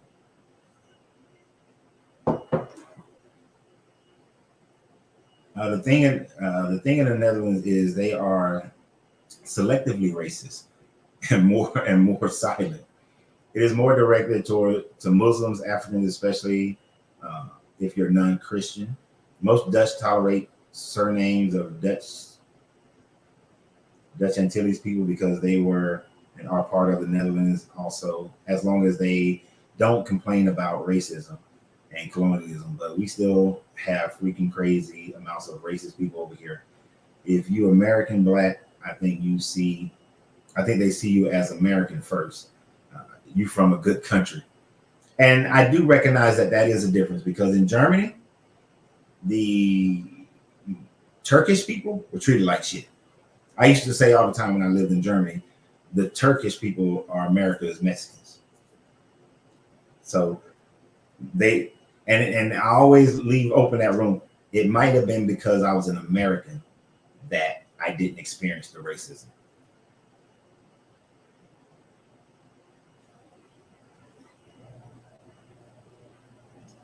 They said your comment is against the community standing. Yeah. That's why I got kicked off TikTok. I had to start a whole new TikTok page. I wasn't going to do it at first, but I did anyway. Because they banned my shit.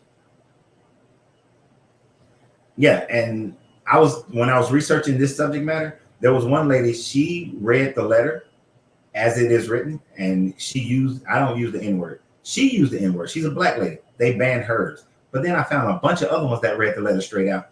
Those aren't banned. But TikTok is a little different. It's relative to who listens to your particular video.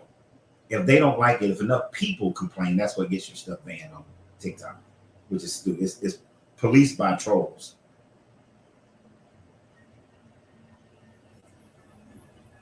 Quinn says on Facebook, we need to rebuild what was taken from us. As black people, we had whole ass towns in America. We need to get back to that. We do, but the only way we can do it is, honestly, we too spread out. We got to come together in one general area. It's not gonna. It's pointless to take over the city of Atlanta, but the rest of Georgia is winning. You take over Michigan, you take over Detroit, but the rest of Michigan is winning. You take over Chicago, but the rest of Illinois is winning. You got to take the rural and the city. Too many of us just want to live in the cities.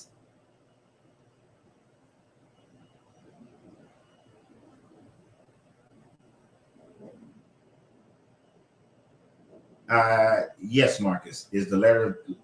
You can find it under that title. He said it's Leopold's letter title to the Congo, titled "Letter from King Leopold II of Belgium to the colonial missionaries in 1883." Yes.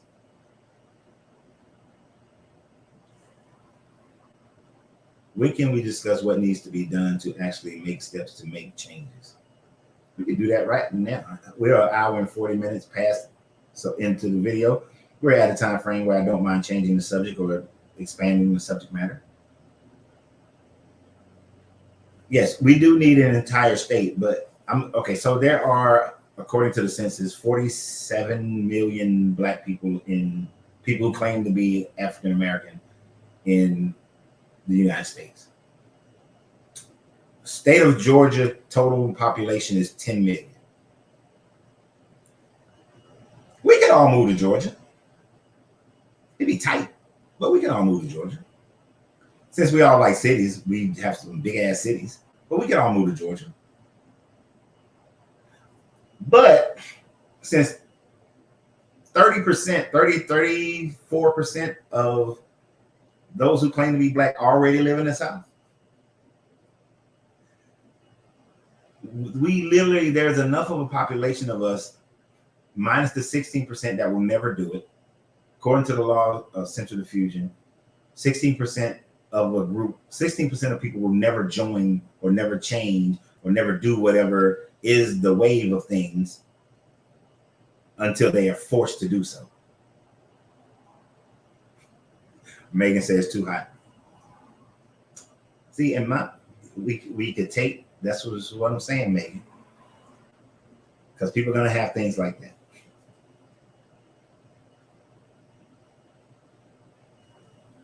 This is similar to what Elijah, man, and I'm going to say this with all the love in my heart. Fuck Elijah Muhammad. That bullshit, they had the land. They had 40,000 acres in Alabama. They had 30,000 acres in Georgia, and they either lost it or they sold it. They actually never did it. They had the people to do it, and they never did it. Where you at, Sheila B?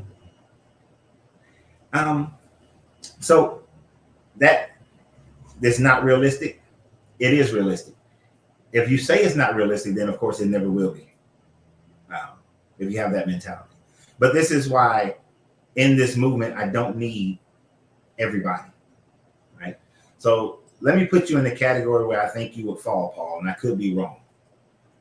So the law sent this is why I gotta get a whiteboard, and I've been meaning to order one.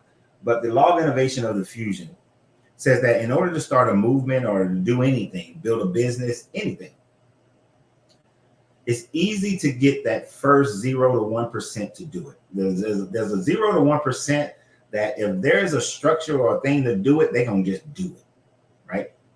All Black people had to do was hear about Black folks in Atlanta was doing great, and there was that 0 to 1% that just moved to Atlanta back in the day. Just moved to Atlanta.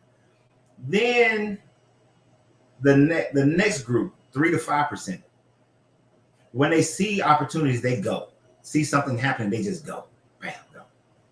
Then you got this 10%. When this 10%, they're early adapters. They like, okay, they come when they see that people have come, they've done things. So by the time we got to the Olympics in Atlanta, that 10% started running down here because the infrastructure is already there. And they came running. Then there's this tipping point of right around 15 to 18%. If you can go past that tipping point, then you have this early majority. That's the 36%. They'll come in. That's when it becomes a thing, a movement, right? That's where I believe, Paul, you would be. I could be wrong.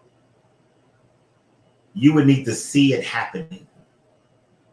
You would have to see, say, 3 to 5 million people move to Atlanta, move to Georgia, and we take over the majority of Georgia politics, schools, and all those things. And then you will be like, oh shit, I'm about to move to Georgia.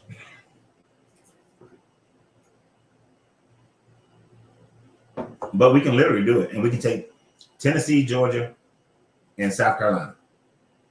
That way, Megan can have her cold weather up in Tennessee. And she can go up there.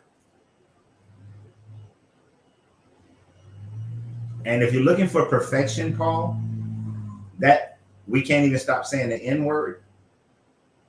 Perfection, if you got to have perfection in order for something to be, then nothing will ever be. This country wasn't in perfection when they started the Revolutionary War. It's never going to happen. So were the colonists. They were very diverse, but they still took this land. What part of Ohio, Megan? But they still took this land. Diversity doesn't mean that it can't happen. All we need is a common, we have to have a common denominator. You have to have a common pain point, you know. And yes, you're right, Sheila. It gets cold in Atlanta. It's cold right now. It's going to be 27 degrees tonight in Atlanta. I was just asking about Ohio. I have a bunch of family in Dayton, Ohio. We lost contact, but I'm going to find them. Yeah, it's going to be 27 degrees tonight. And I'm going to go outside and we're building a pit, fire. We're going to build a fire pit tonight, even though it's going to be like 27 degrees. You won't snow. You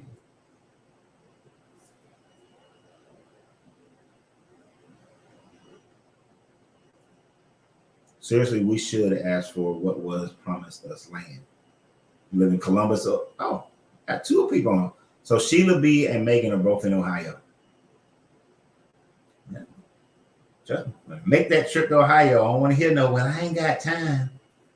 Y'all better make yourselves available. Well, Quinn makes a good point. This is one of the things that I've said. We need more leadership and less entertainment. So we had originally in the 60s, we had leadership, right? Then the entertainers came in when the leadership showed that it was safe. Muhammad Ali might have been the first non-political leader or non-church religious leader that got involved before most other entertainers. Most entertainers got involved when they saw it was somewhat safe for them to be involved. It was okay. They were part of that early majority, right? And then you got the late majority.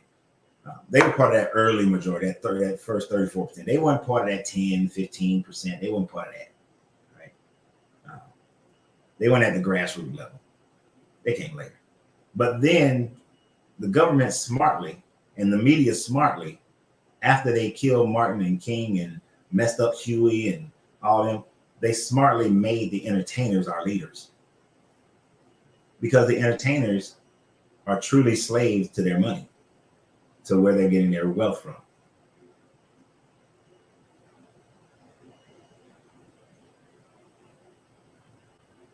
And not just the young people. My generation was caught up into the entertainers. We look towards the entertainers to give us leadership.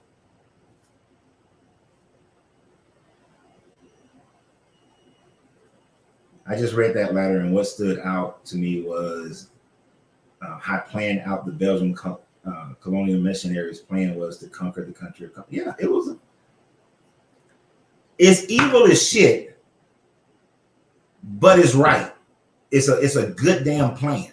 If you wanted to conquer a people, it's evil, but it's a good plan. I recognize that in order for the plan to work to get black people to take over at least 3 states in this country, and y'all don't get mad at me, but all you old heads are not the primary target. It's the young ones. It's the young ones who will be the target.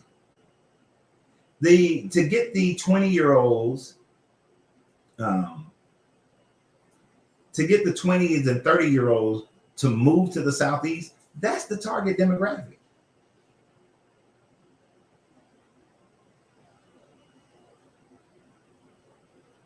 Yeah, a lot of them didn't realize how enslaved they were until Colin took the knee. But they still remain slaves. Because what they didn't realize is how much power they really have.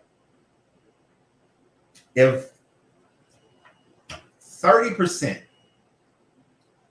of the NFL athletes who were black decided not to play, the league would have shut down. 30%. You don't even, that's my thing. You don't even need everybody.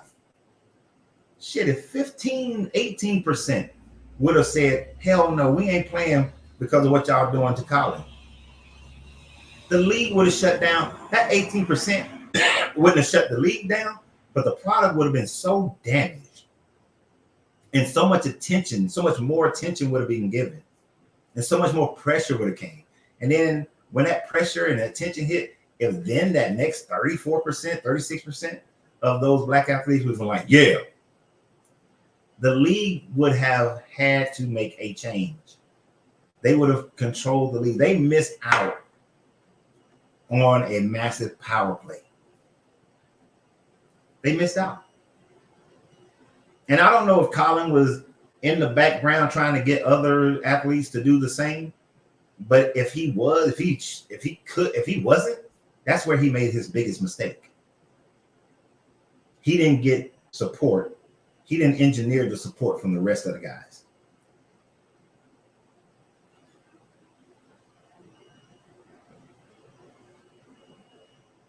So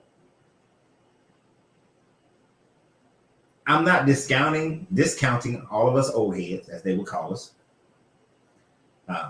Actually, some of us are in a position to be able to do something. Some of us who are retired, we're not still counting on somebody's check. There is the possibility. The hardest part is that I will be asking you to give up. If you've already paid your house off, you got to sell that house, get that money, but have enough know-how.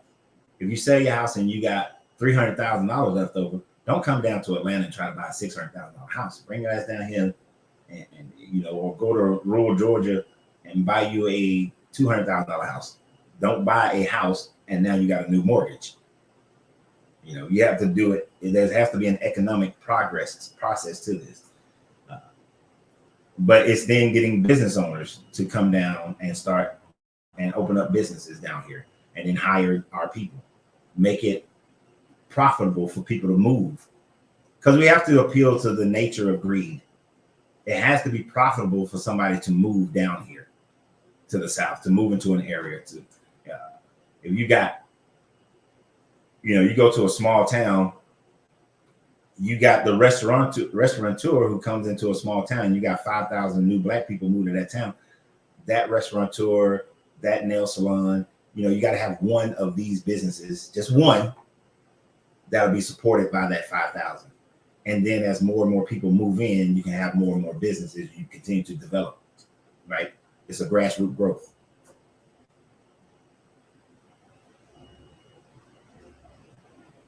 I'm sorry, but being frank, in an age bracket that we are in, 51, we had to be the ones that guide and mold the young generations. And I have 5 sons and 3 daughters and 10 grands, so I have to be the one to let them know what it really is and pull the veil away from their eyes. Yeah, and here's the situation. Can we also get into a mindset of saying, hey, 3 families get together, we're going to go down to Georgia or Tennessee or Alabama or whatever, and we're going to buy a house together. We're all going to live in that house together. We're going to get our money right. And then after we get our money right, then we can go get our own house. But we're going to make this 5-year sacrifice to dwell in a house together so that we can get established. Yep, that would have been a big power play, D'Angelo, if he would have did that. But that's the type of mentality that has to be in it. If you can't do it if you can't move by yourself, if you can't get a job down here, if you can't start a business down here in the South, then can you come together with another family and y'all do it together and have that exactly Omega, the tribe mentality? Right? You get the tribe mentality, then you can do it. And it has to start somewhere. There's a group that's trying to do that here in Georgia, but they're making a fatal mistake. And that fatal mistake is that it's religious based. This is not the 19 families that went and bought land in middle Georgia. It's another group here in Atlanta that's trying to build a community. But if you're not part of that religion, they want to indoctrinate you into their religion in order to do so. And I think it's some offset of Hebrew Israelite. I give them credit for at least attempting it, but they're never going to reach mass appeal with the indoctrination of the religious part.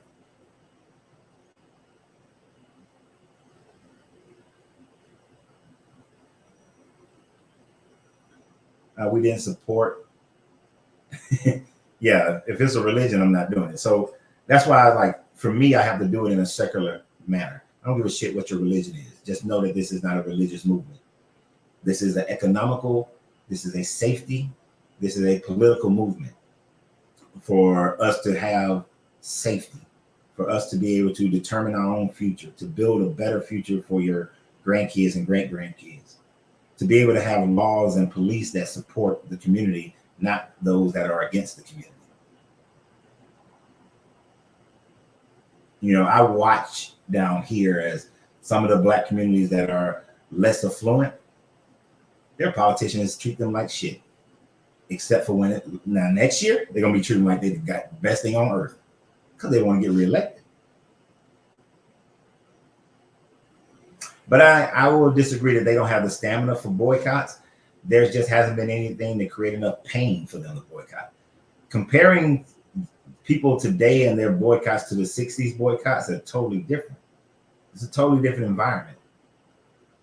They were having dogs hit on them, beaten, hung by trees. It is a way different pain point. Now it's, somebody said something. It's not a big enough pain point.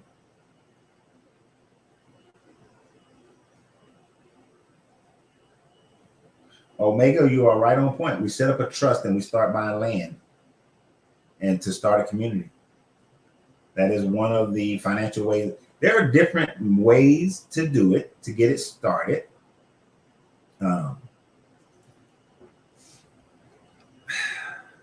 Greed is the problem. But I have a solution for that greed. Those who put money into the trust will also have shareholders within the trust. May not be decision makers, but you're a shareholder in the trust.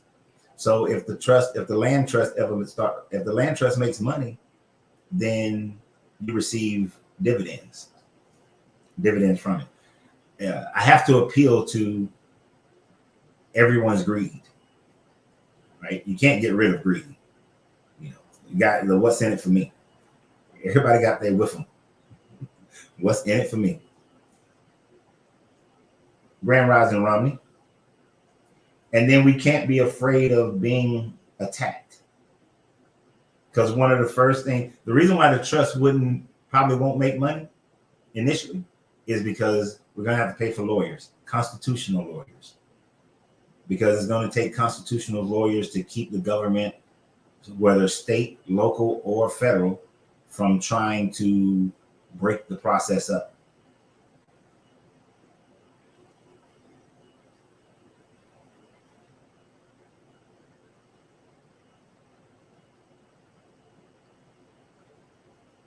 It's true, but we can do it.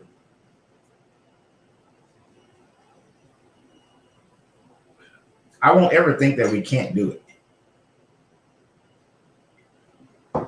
There were people I know of, some are still living, some are not, were 100% against the civil rights movement, thought that it would never happen.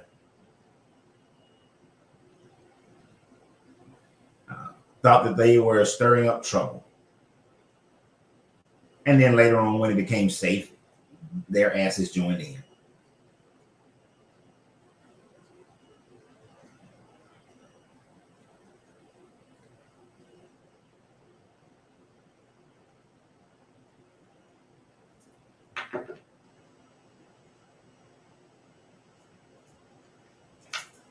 I don't know who this Donald person is, but look here. We not doing that, bro.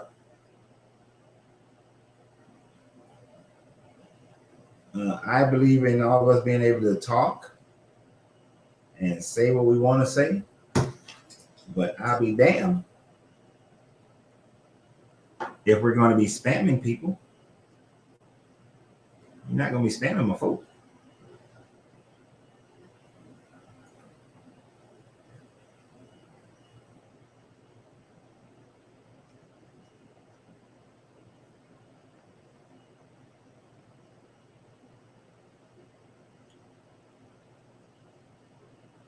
Hold on, y'all, for a second.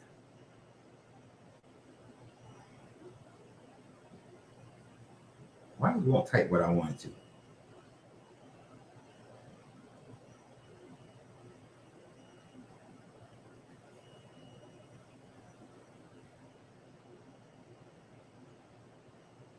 That particular, which Donald Guerrero is that? Where did I see that bullshit? And right now it's bullshit. I just want to check and make sure.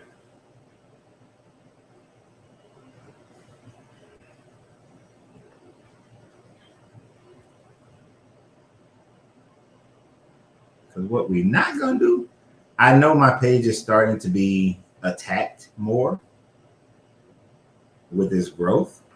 To be attacked. Because with this growth. Sorry. Well, I want to let me scroll down. Oh, okay, I do it on here. I don't know. I don't like it.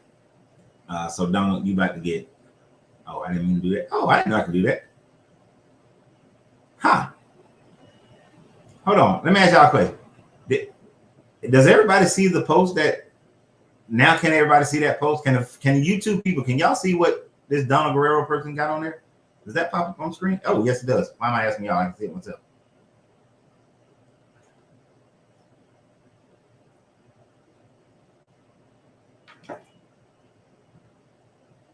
How do I get that off there? There we go. And we do this, and we block that user, because what we're not going to do is you're not going to spam my folks.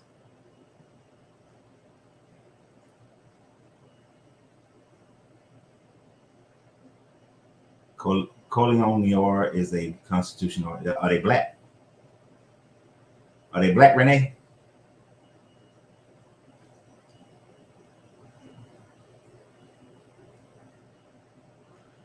Megan says she wish she had bought land when she had. Look, okay, so I can do this. Ha! Boy, I done learned something new. So when I read somebody comment, I can actually throw it up there. Look at that. Learn something new. Boy, I be learning something every day. Yeah, you should have bought land. But here's the thing. It's never too late. It's never too late to buy land. So we can't think that it's ever too late. Well, I shouldn't have showed me something new. Yeah, I blocked that Donald person from Facebook. So you ain't got to worry about that. Oh, I done learned me something new.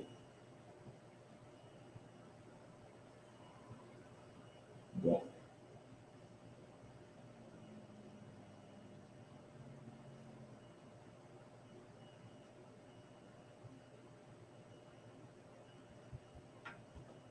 I'm the wrong person to learn something new. Okay. So now when I'm answering somebody's question, I can throw it up there and everybody can see it. Yay for technology. But yes, buy land and put it in. So I can, instead of me, so y'all can see what a person said. Buy land and put it in a land trust. Exactly, Christian. Buy land and put it in a land trust. That's the way to do it. Look, y'all. Sheila being funny. Sheila B is being funny. This is a dating. This is not a dating. I mean, I'm sure that there might be people one day who connect with other people from being on this page, but this is not a dating site. It's not a dating site. But no, that is, I went over this plan many times. Haven't had the government call me and try to shut me down yet, but because the government doesn't believe that it can be done either. The government doesn't believe that Black Americans can come together. They think they got enough things in place to keep people from doing it, and to a certain degree, they do. They got people in these other cities. It's going to be difficult for them to move. But the moment we make it easier for them to move, that's when they'll get upset about it.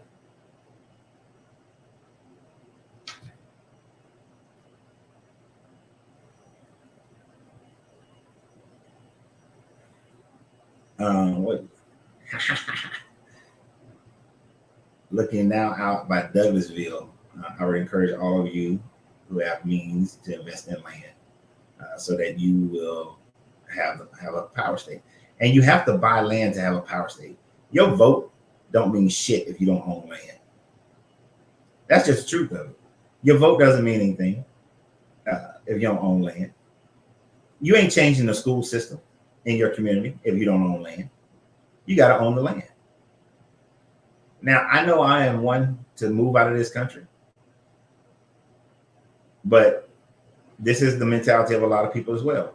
Just get the hell out of this country. But for those who want to stay, then the mentality has to shift to a desire to wanting to buy land. But our strength is in us doing it together with the purpose of that. When we have that purpose and we can give the people a why, we get the how and the what is what we mainly discuss here. What most people focus on, rather, is the how and the what. How am I going to do it, and what am I going to do? You don't create a movement based on hows and whats. You create a movement based on why. Why? Honestly, my mindset was so much on getting the hell out of this country that my best opportunity in recent times to start this movement would have been during the Black Lives Matter time frame. That would have been the best time for me to do it, thus in recent history. And when I say recent history, pretty much my lifetime. What was going on at that time frame, the why was present. The why was overly present, but the wrong fucking leadership was in place. That lady was not the person to be the focal point during that time frame.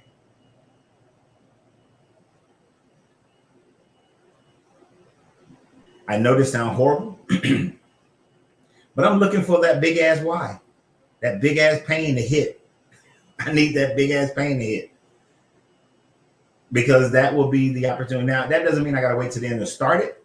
It can be very, very, very grassroots, but as soon as some big why hit again, if it's already in place, it will give people the outlet that they need. It will give them a why that's strong enough for them to leave and move to the Southeast.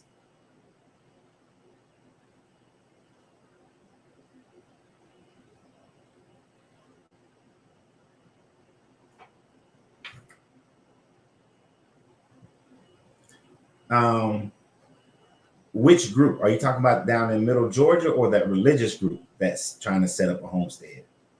Because there's two of them in Georgia that I know of. If there's another one, I don't know about them.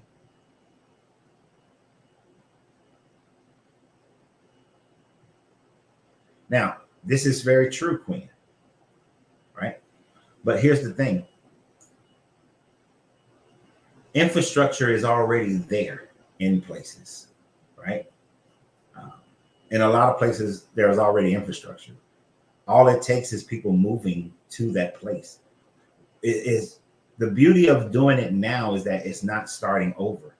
We wouldn't be starting over. Yep, and there are lands that's being offered free in some African nations. One of the main ones is Zimbabwe. They're giving you land if you're willing to work with the local tribes and employ their people and develop the land with them. And yeah, it wouldn't be religious at all. There will be no religion. You can have your religion, but it won't be a theocracy, not even slightly. That's the problem with most of them. That was the mistake I made in the 90s and the 2000s and the 2010s, is I was trying to get the churches to do it, but the churches didn't want to do it. But then there was that overlay of the religion that would have messed it up.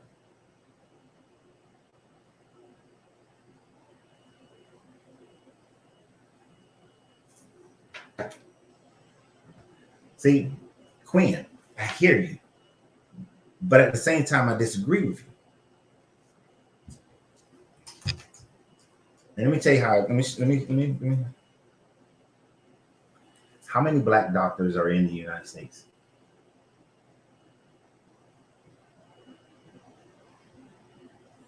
So only about 5.7% of physicians in the United States identify as Black or African American, according to the latest data from the Association of American Medical Colleges. Now, that doesn't reflect what they serve. How many doctors are there in the United States? So there's 1,077,000 doctors in the United States. All right. So let's do some math.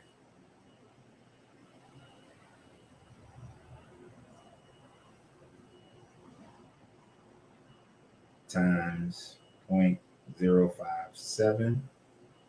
So, Quinn, there are 6,139 physicians in the United States that are Black. All right. That's enough physicians to take over. That's probably more physicians than they got in a town the size of Macon, a small city. That's enough physicians for a town like Savannah or Augusta or Columbia or Columbus or Nashville or Asheville or, so that's enough physicians.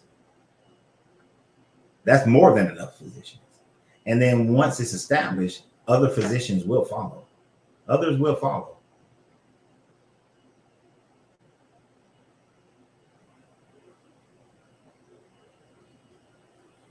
I don't remember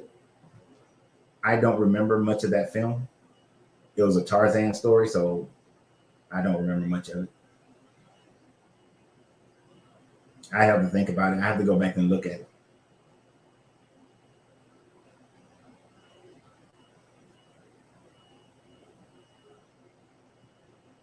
How do you got 60,000?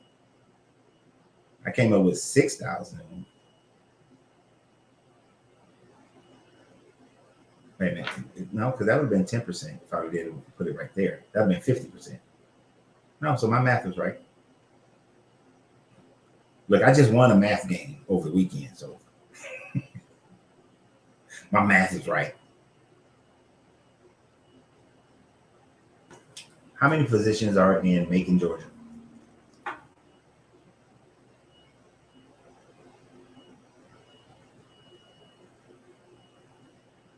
Nope.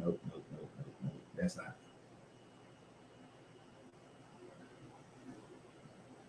How many physicians are in Macon, Georgia? Why you don't want to tell me how many are in Macon? You just want to give me the top 25. And then it wants to tell me how many are in the state. But that's not what I want. It's not what I'm looking for. How many physicians are in Atlanta?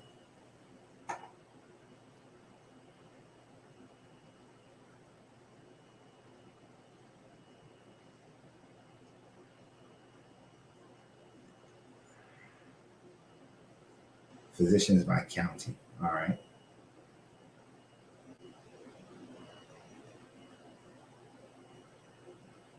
See, these are the kind of discussions that we need to have to get past some of our own mental hurdles.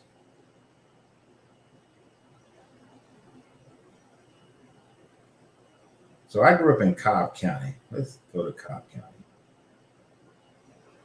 So the number of physicians in Cobb County is only 224 physicians in Cobb County. And that was in 2020.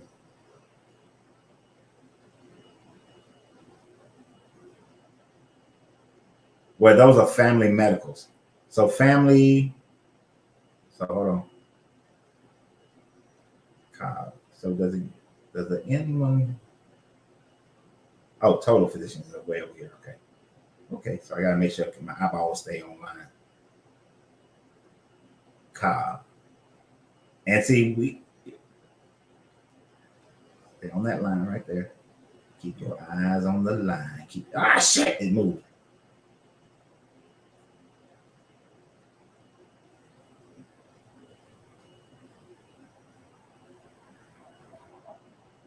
Keep sliding, keep sliding, keep sliding. Oh no, that was all of them. So 293 in Cobb County. Oh no, sorry. The line moved on. So in Cobb County, there are 1,769 physicians in Cobb County.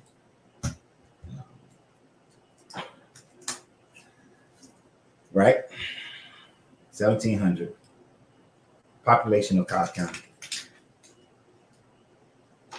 So Cobb County has a population of 766,000 people. It's one of the fastest growing counties in Georgia. I grew up in Marietta City, which is inside of Cobb County.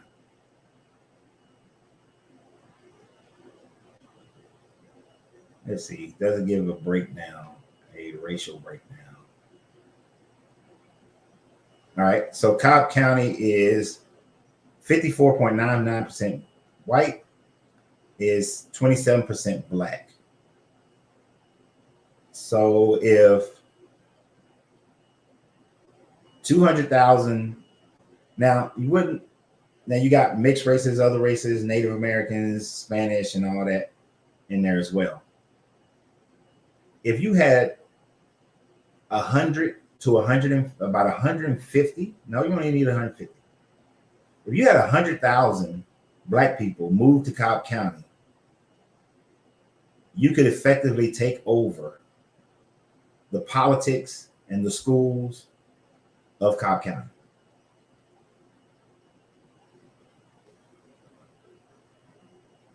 Quinn, you went to Marietta High. When did you graduate?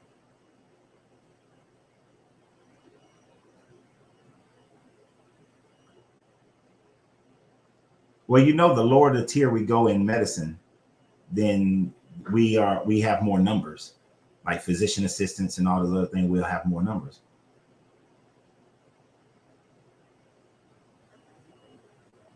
Okay, when would you have graduated in Marietta? I'm basically trying to understand, how old are you, woman? And I'm assuming you're a woman because of the picture. It looks like a lady on the picture. 01. Oh shit. I graduated in 90. Okay. 01. I was already a grown man and with children. But you understand what I'm saying. So do we get the point? We get the point, right? I didn't mean to hide that comment. Oh, I did. I didn't hide it. The point is, it doesn't take a lot of us to change the dynamics of a county or a city. So there are smaller cities in and around Atlanta, because I know people want to have access to all the stuff that they want. There are smaller cities and counties in and around Atlanta that we could take over. And then as you take over one county, you take over the next contiguous county and the next contiguous county. And eventually you have the entire thing, and you have all the infrastructure is already there. Even if you went to a rural area, you're going to have a hospital, you're going to have You're going to have your grocery stores. You're going to have your roads and schools, and all those things are going to be there. In some of the counties, if 20,000 people move to that county, you control the county now. You can be the sheriff, you're the mayor, you all the council members, you over the fire department, you're over sanitation, you're over everything in that county. And now you can build that county how you want it built. You can, when you take over the sheriff and the police department and the mayor's office, you can now instruct the police how they're going to treat the citizenry. So that the fear of police brutality in that county goes away, right? Because now they can actually protect and serve. The way the county is, the school system is set up, because now you're the superintendents over the schools, you can determine the curriculum for those schools. And if we take one county, and here's the thing that about it,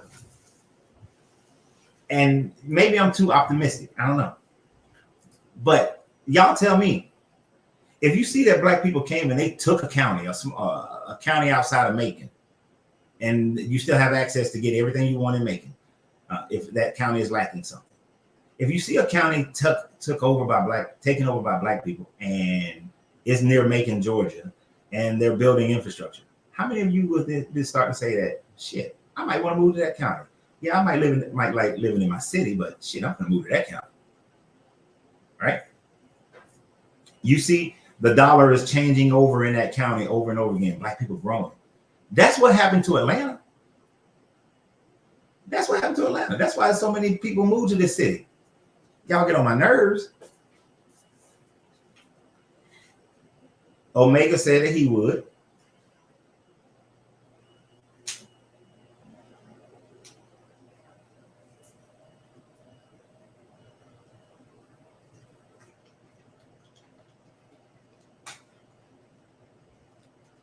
Exactly.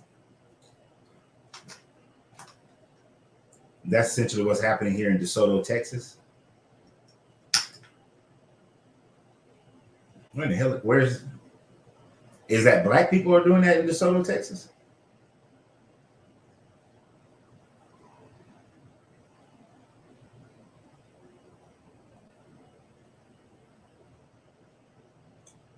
So that's like it's a town of, it's outside of Texas, right off 20. I mean, outside of Texas, outside of Dallas, right off I-20. That's all it takes. Now, Texas is one of those states where all 47 million of us can move to Texas. So damn big. All of us can move to Texas. All right. Yeah. Call it. Actually, it's gentrification is just being done by black people. Actually, Quinn, I don't know if you're still here in the Atlanta area, but if you notice, gentrification in Atlanta is changing. It's a lot of 30-year-old black people who are participating in gentrification. You know, okay. Yeah, you go to West End. Initially, I thought West End was going to be taken over by white people. No, it's a lot of young black folks who now move to West End and rebuilding those houses and taking over. It's not just white people doing gentrification in Atlanta. Black folks have realized now we tired of you taking shit.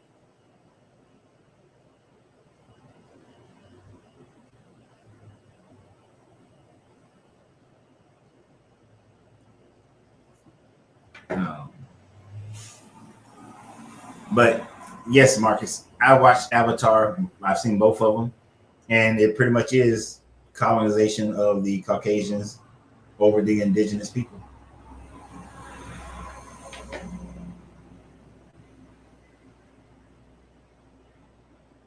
And that's the thing, Sheila. Yes, I can. Yes, I most certainly can. Would I want to go to Texas? I wouldn't. But if Texas was the best place for us to do it, I would say hell yes. Let's do it in Texas. The only thing about Texas is it would take a lot more people. It would take a lot more people. Total population of Texas. Texas got it got 30 million people in Texas. So it's going to take a lot more people to take over Texas. And then you have people owning a hell of a lot more land in Texas. States like Georgia, Alabama, Mississippi, South Carolina, North Carolina, Tennessee, it would be easier to take those cities those states than it would be to take Texas. And it can happen faster.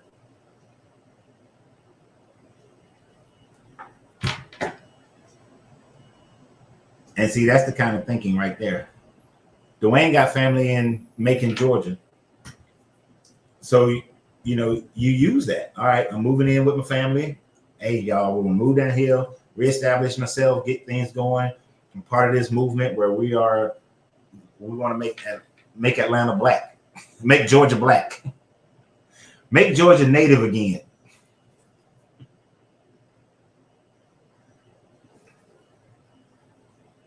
Do your research on DeSoto is one of the nicest cities in America. So I got the hat for Texas. Yeah, I just wouldn't do Texas simply because of the numbers. The math. The math got to do some math in order for it to work. And it can, not that it can't work in Texas. You're just looking at it's looking at a need for a greater number of people to do Texas. Racial makeup of Texas.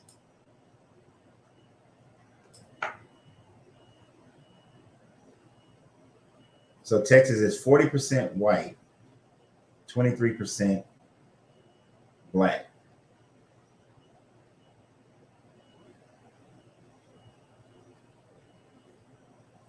%11 Hispanic and 8%. Am I doing this right here? Wait a minute. Actually, Texas is 40% white, non-Hispanic, 23% white Hispanic. So hell, you might as well say they 63%, so 64% is white. And then it's only 11% black. Yeah, see, y'all numbers, them not good numbers. Racial makeup of Georgia.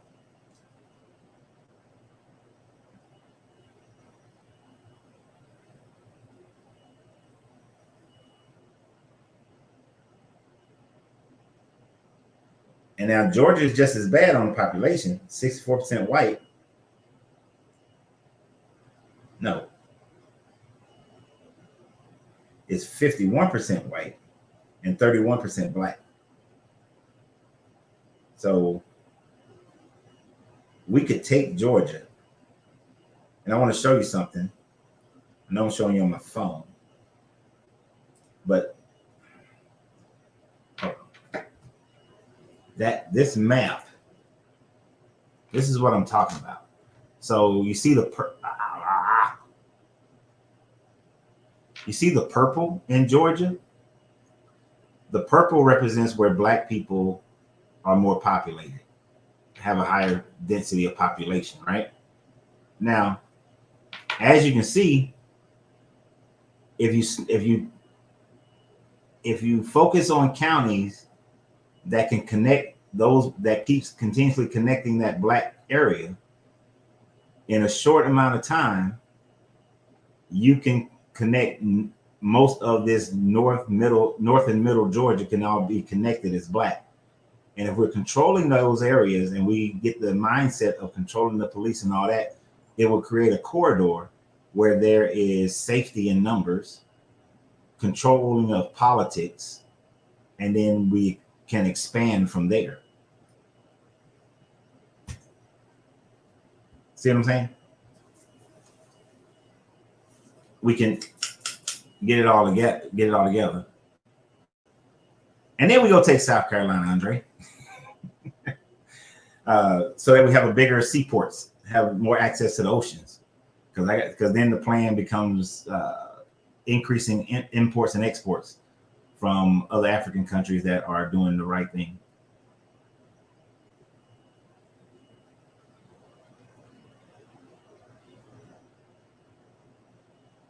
Yeah, Mississippi would work. Mississippi is damn near half black.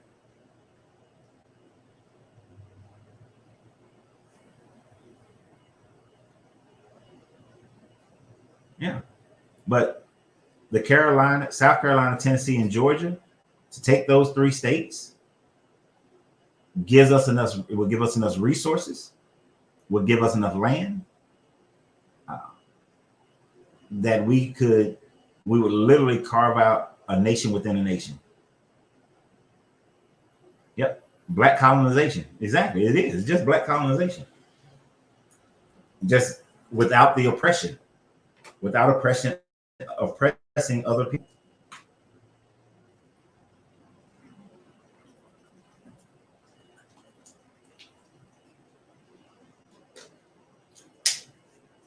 I gotta drink a lot of water. I'm working on unbigging my back. But yeah, it's very intricate in how it would work. And of course, I don't know everything to make it work fully. But I don't need to. I would just be very selective as to who come alongside it.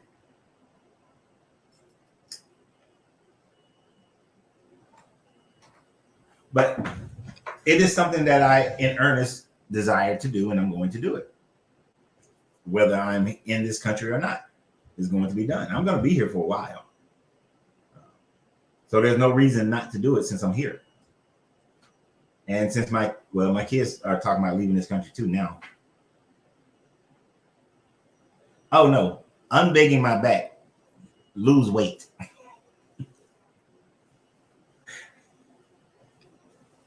Lose weight, Renee, but I appreciate it. Thank you.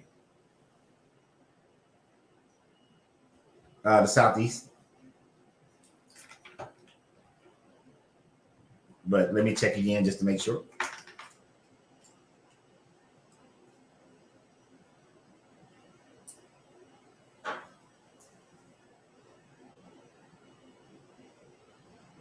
Black population in America. No, that's not a good question.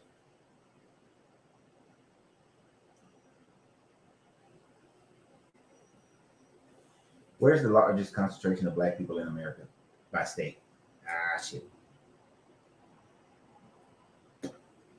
The black populations, the largest concentrations are in Texas, Georgia, and Florida. Let me see if I can get a map.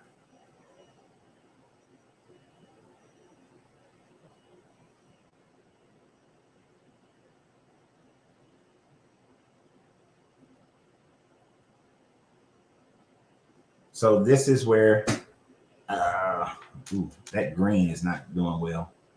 But the South, that's where the largest concentration of black folks. States with the largest population of black people. Let me see if a different color works better. Now that blue ain't doing no. There we go. Just had to get closer. So this is where we are more dominantly populated. It's across this Southeast, which is why it'll be easier to do it in a Georgia, Mississippi, Louisiana, North, South Carolina, Alabama, because that's where more of us are located.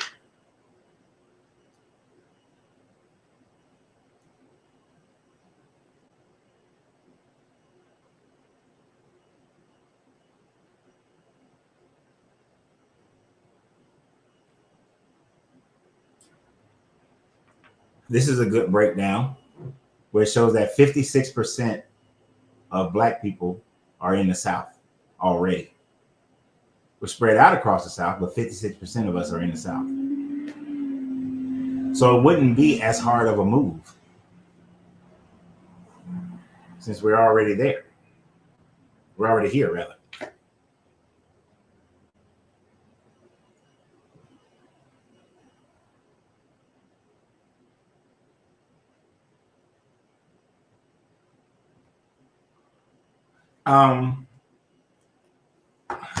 Pretty much, yes.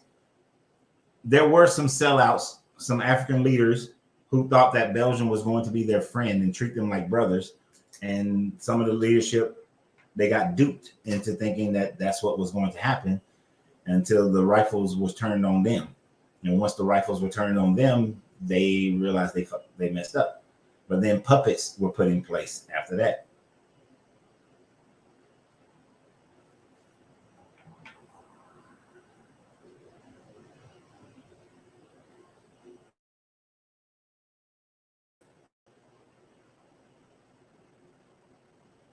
Yeah, and you're gonna get this. You're gonna get some people who are. You're gonna have infiltrators. You're gonna have people who are trying to be destructive. You're never gonna get rid of that. It's always gonna be part of the problem.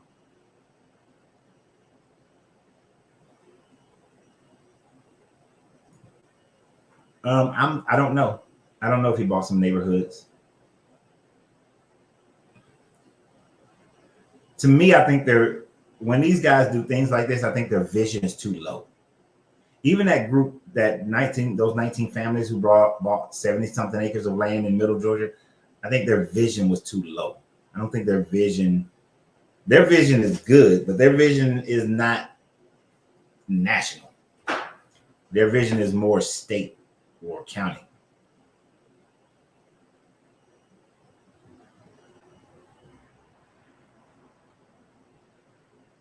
As of 2020, as Dallas and Houston, they might have the largest number, but as far as states,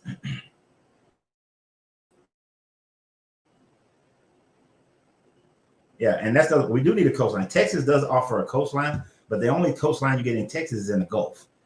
If there ever was a major issue, it will be easier to blockade the Gulf than it is to blockade the Atlantic, which is why I would do South Carolina and Georgia, because then that's a longer coastline and it's facing the Atlantic and not the Caribbean, the Gulf and the Caribbean.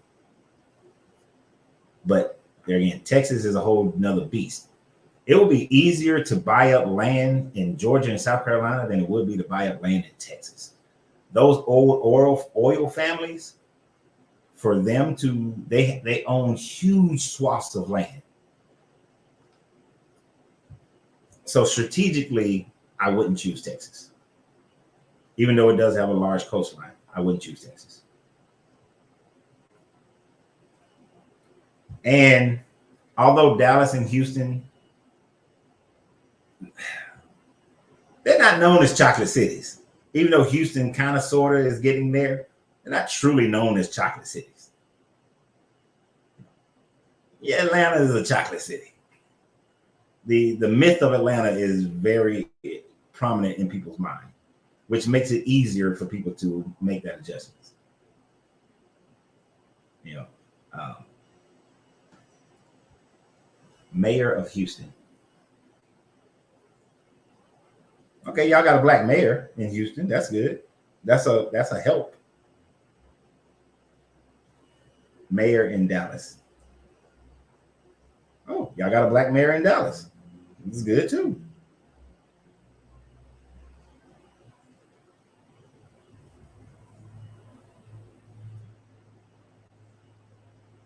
It's just reputation doesn't follow suit. Are they doing it? I have no idea what they're doing. And Atlanta, we've had black mayors since what, the 70s? Yeah, since we've had decades upon decades of black mayors, black business leadership, black politicians. Atlanta it's been easier to build a business in Atlanta if you black than other places. Yeah, DC used to be called Chocolate City, but now Atlanta took that. We took that title. Some of us older people still recognize or remember when DC was Chocolate City. But so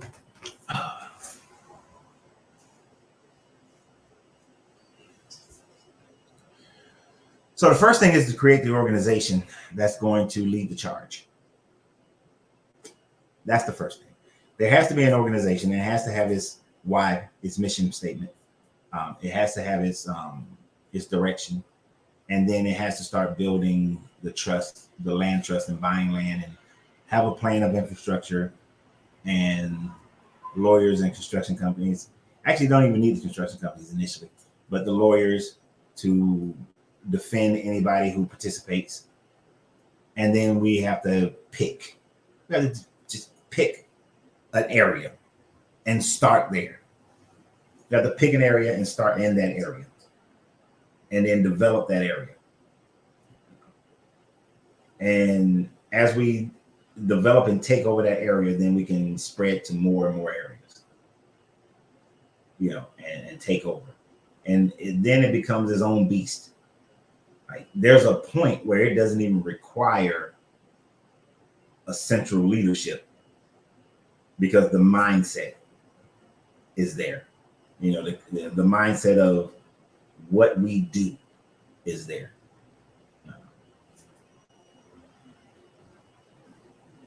Yeah, but Atlanta is the Black Mecca for some reason.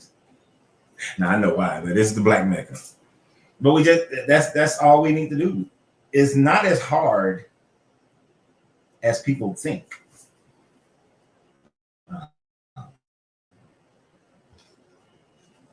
Like I said, Cobb County. Because groups of people do it all the time. Like out here where I live in Stone Mountain, the Ethiopians are taking over this town. They're moving here in droves, taking over neighborhood by neighborhood. They're building their own businesses that support them.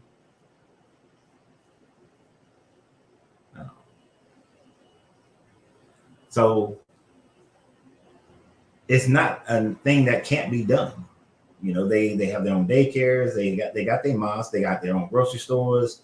They're taking over businesses, and these other businesses, these Caucasian businesses, they ain't moving out. They ain't saying like, oh hell, here comes the Ethiopians. So let me pick my business up and move.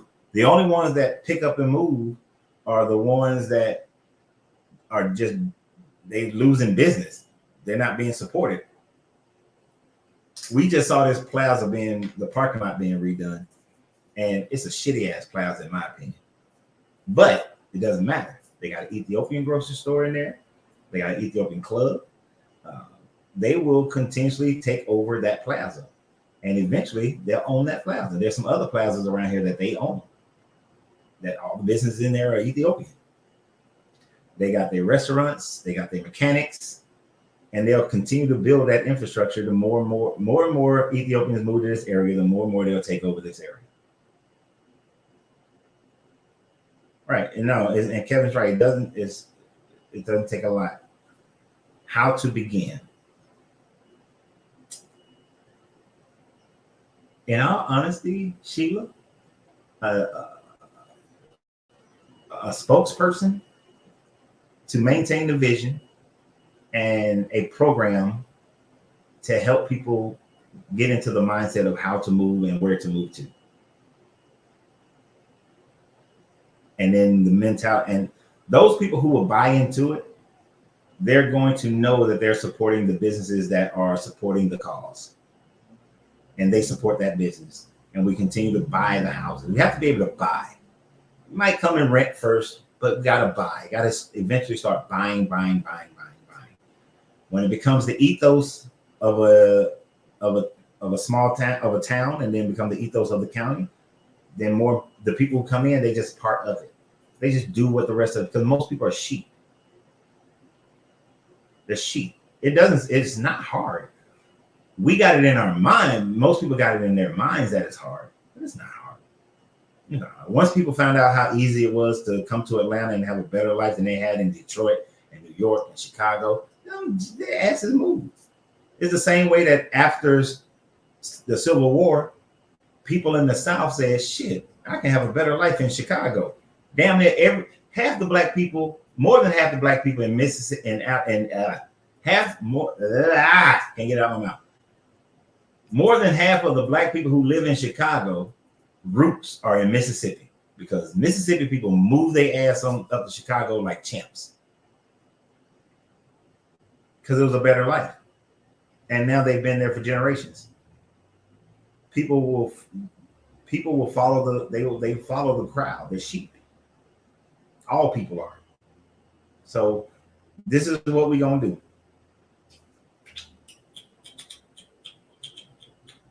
need a few lieutenants. I need a few lieutenants to help me organize this and craft the calling, and we'll get it started.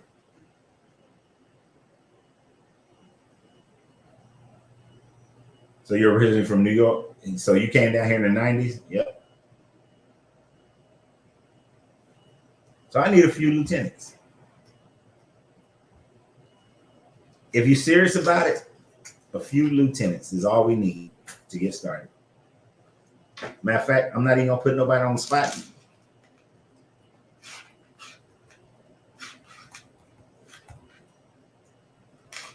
I'm gonna put my email out. And if you're truly interested and you in for the long haul, I need to hear from you.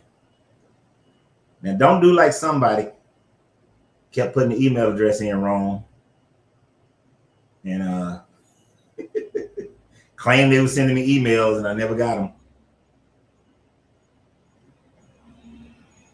Yep. See, Michelle, her family is from the mother's side is from Mississippi. It seemed like more than half of the people I ever met in my life from Chicago they all got family from or in Mississippi. And I would start doing the research on what county or city makes the most sense to target first.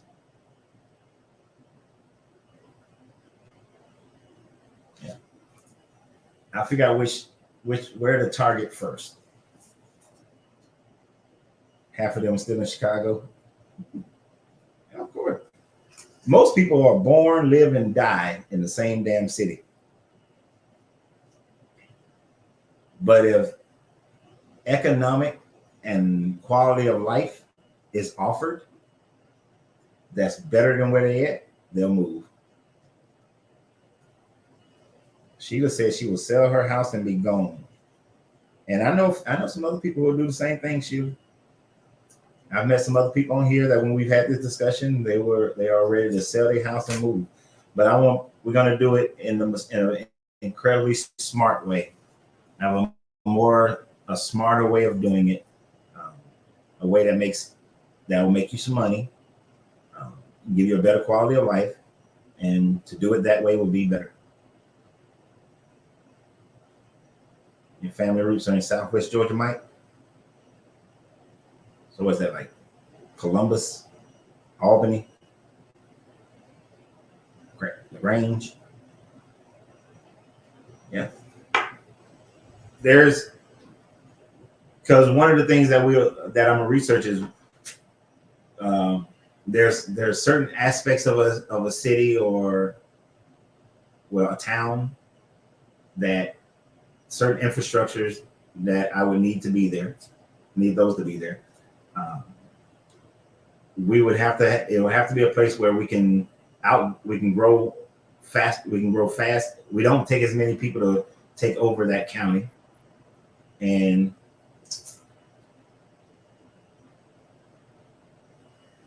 that way we can demonstrate it. And then once it's demonstrated, that will enable people to want to move there. Yeah, eventually now I'm leaving the whole country. I'm not staying here. Shit.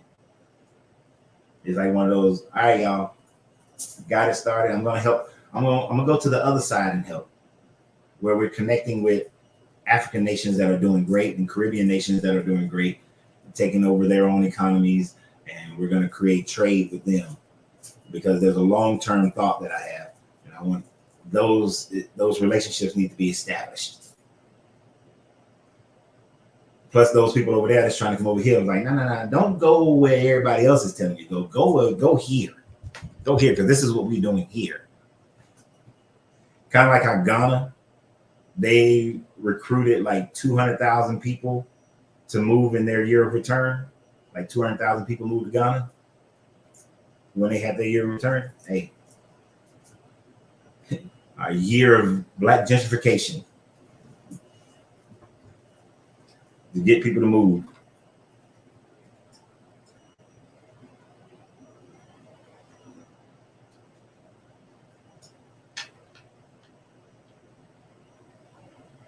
Queen said you need PR so the town we set up, the black people that's been living there won't feel invaded. Right. You're absolutely. Oh yeah, I didn't press forward, Lloyd. You're absolutely right. Most of these towns, like whatever town is chosen, will probably be already like 30% black. So we have to show the value add to those black people so that they don't side with their friends that they've already had there that are Caucasian that may be against the whole thing. We need them to see that this is a benefit to them as well. Opportunities that wasn't in their cities before, now you have opportunities. Yeah.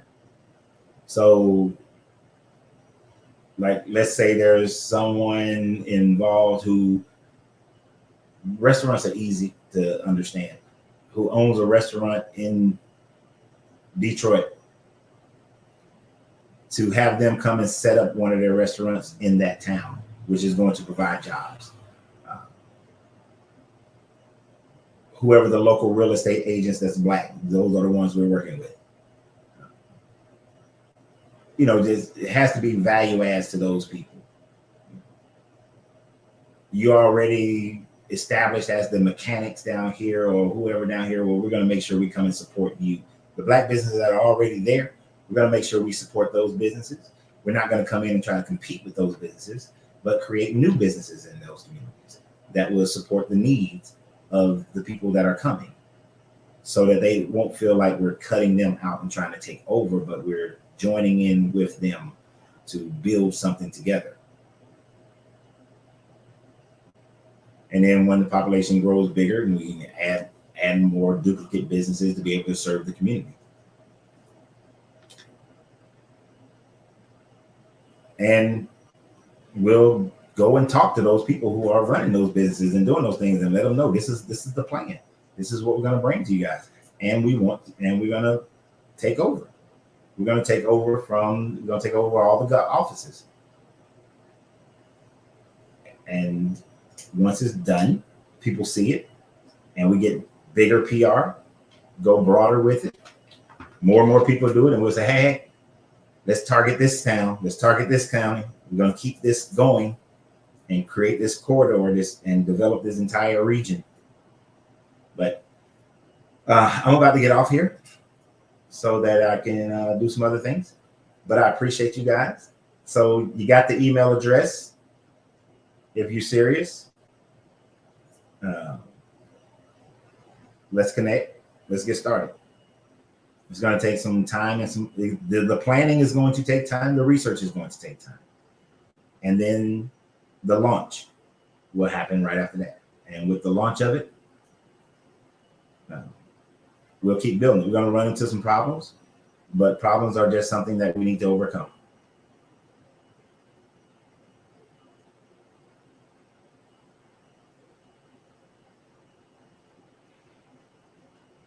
There's enough land to start fresh. This was one of my thoughts, Omega. That there is enough, and this is the last goddamn question. Okay, wait a minute. This won't be the last question. There is enough land that we can start fresh. Starting fresh requires a hell of a lot more money. But even starting, because you're doing new construction. But even starting fresh, you're still going to be within some city limits, county limits, something of that nature. So you still have to deal with that infrastructure that's going to be there. But if we have enough people move at the right pace, we'll only be beholden to that infrastructure for a very short time frame. I'm talking about like a year. I'm talking have a year of gentrification. And within that, after we're not moved in, so when the elections come up, we take over. That next, whenever the next election cycle is, that's our city. That's our county. We own this one. We voting all you mothers out. All y'all gotta go.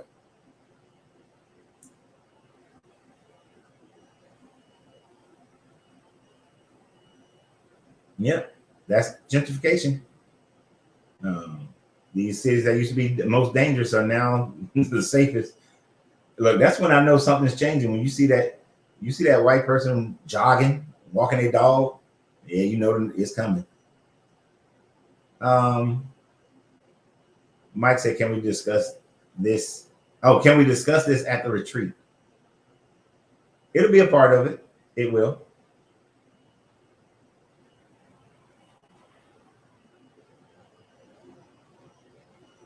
Yeah, we're gonna have a retreat weekend.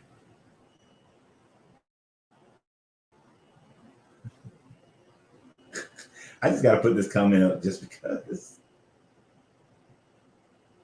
it's time for Blackfication. I like that. All right. So email me if you're interested in helping to develop this whole thing. If you just want to be a person that participates in when it's time to move, that's fine too. Everybody, get in where you fit in, as Sheila said earlier. Get in where you fit in. So y'all have a great day. And remember always, you got to free yourself to be yourself because your greatness is non-negotiable. Good journey, good vibrations, and I'm out.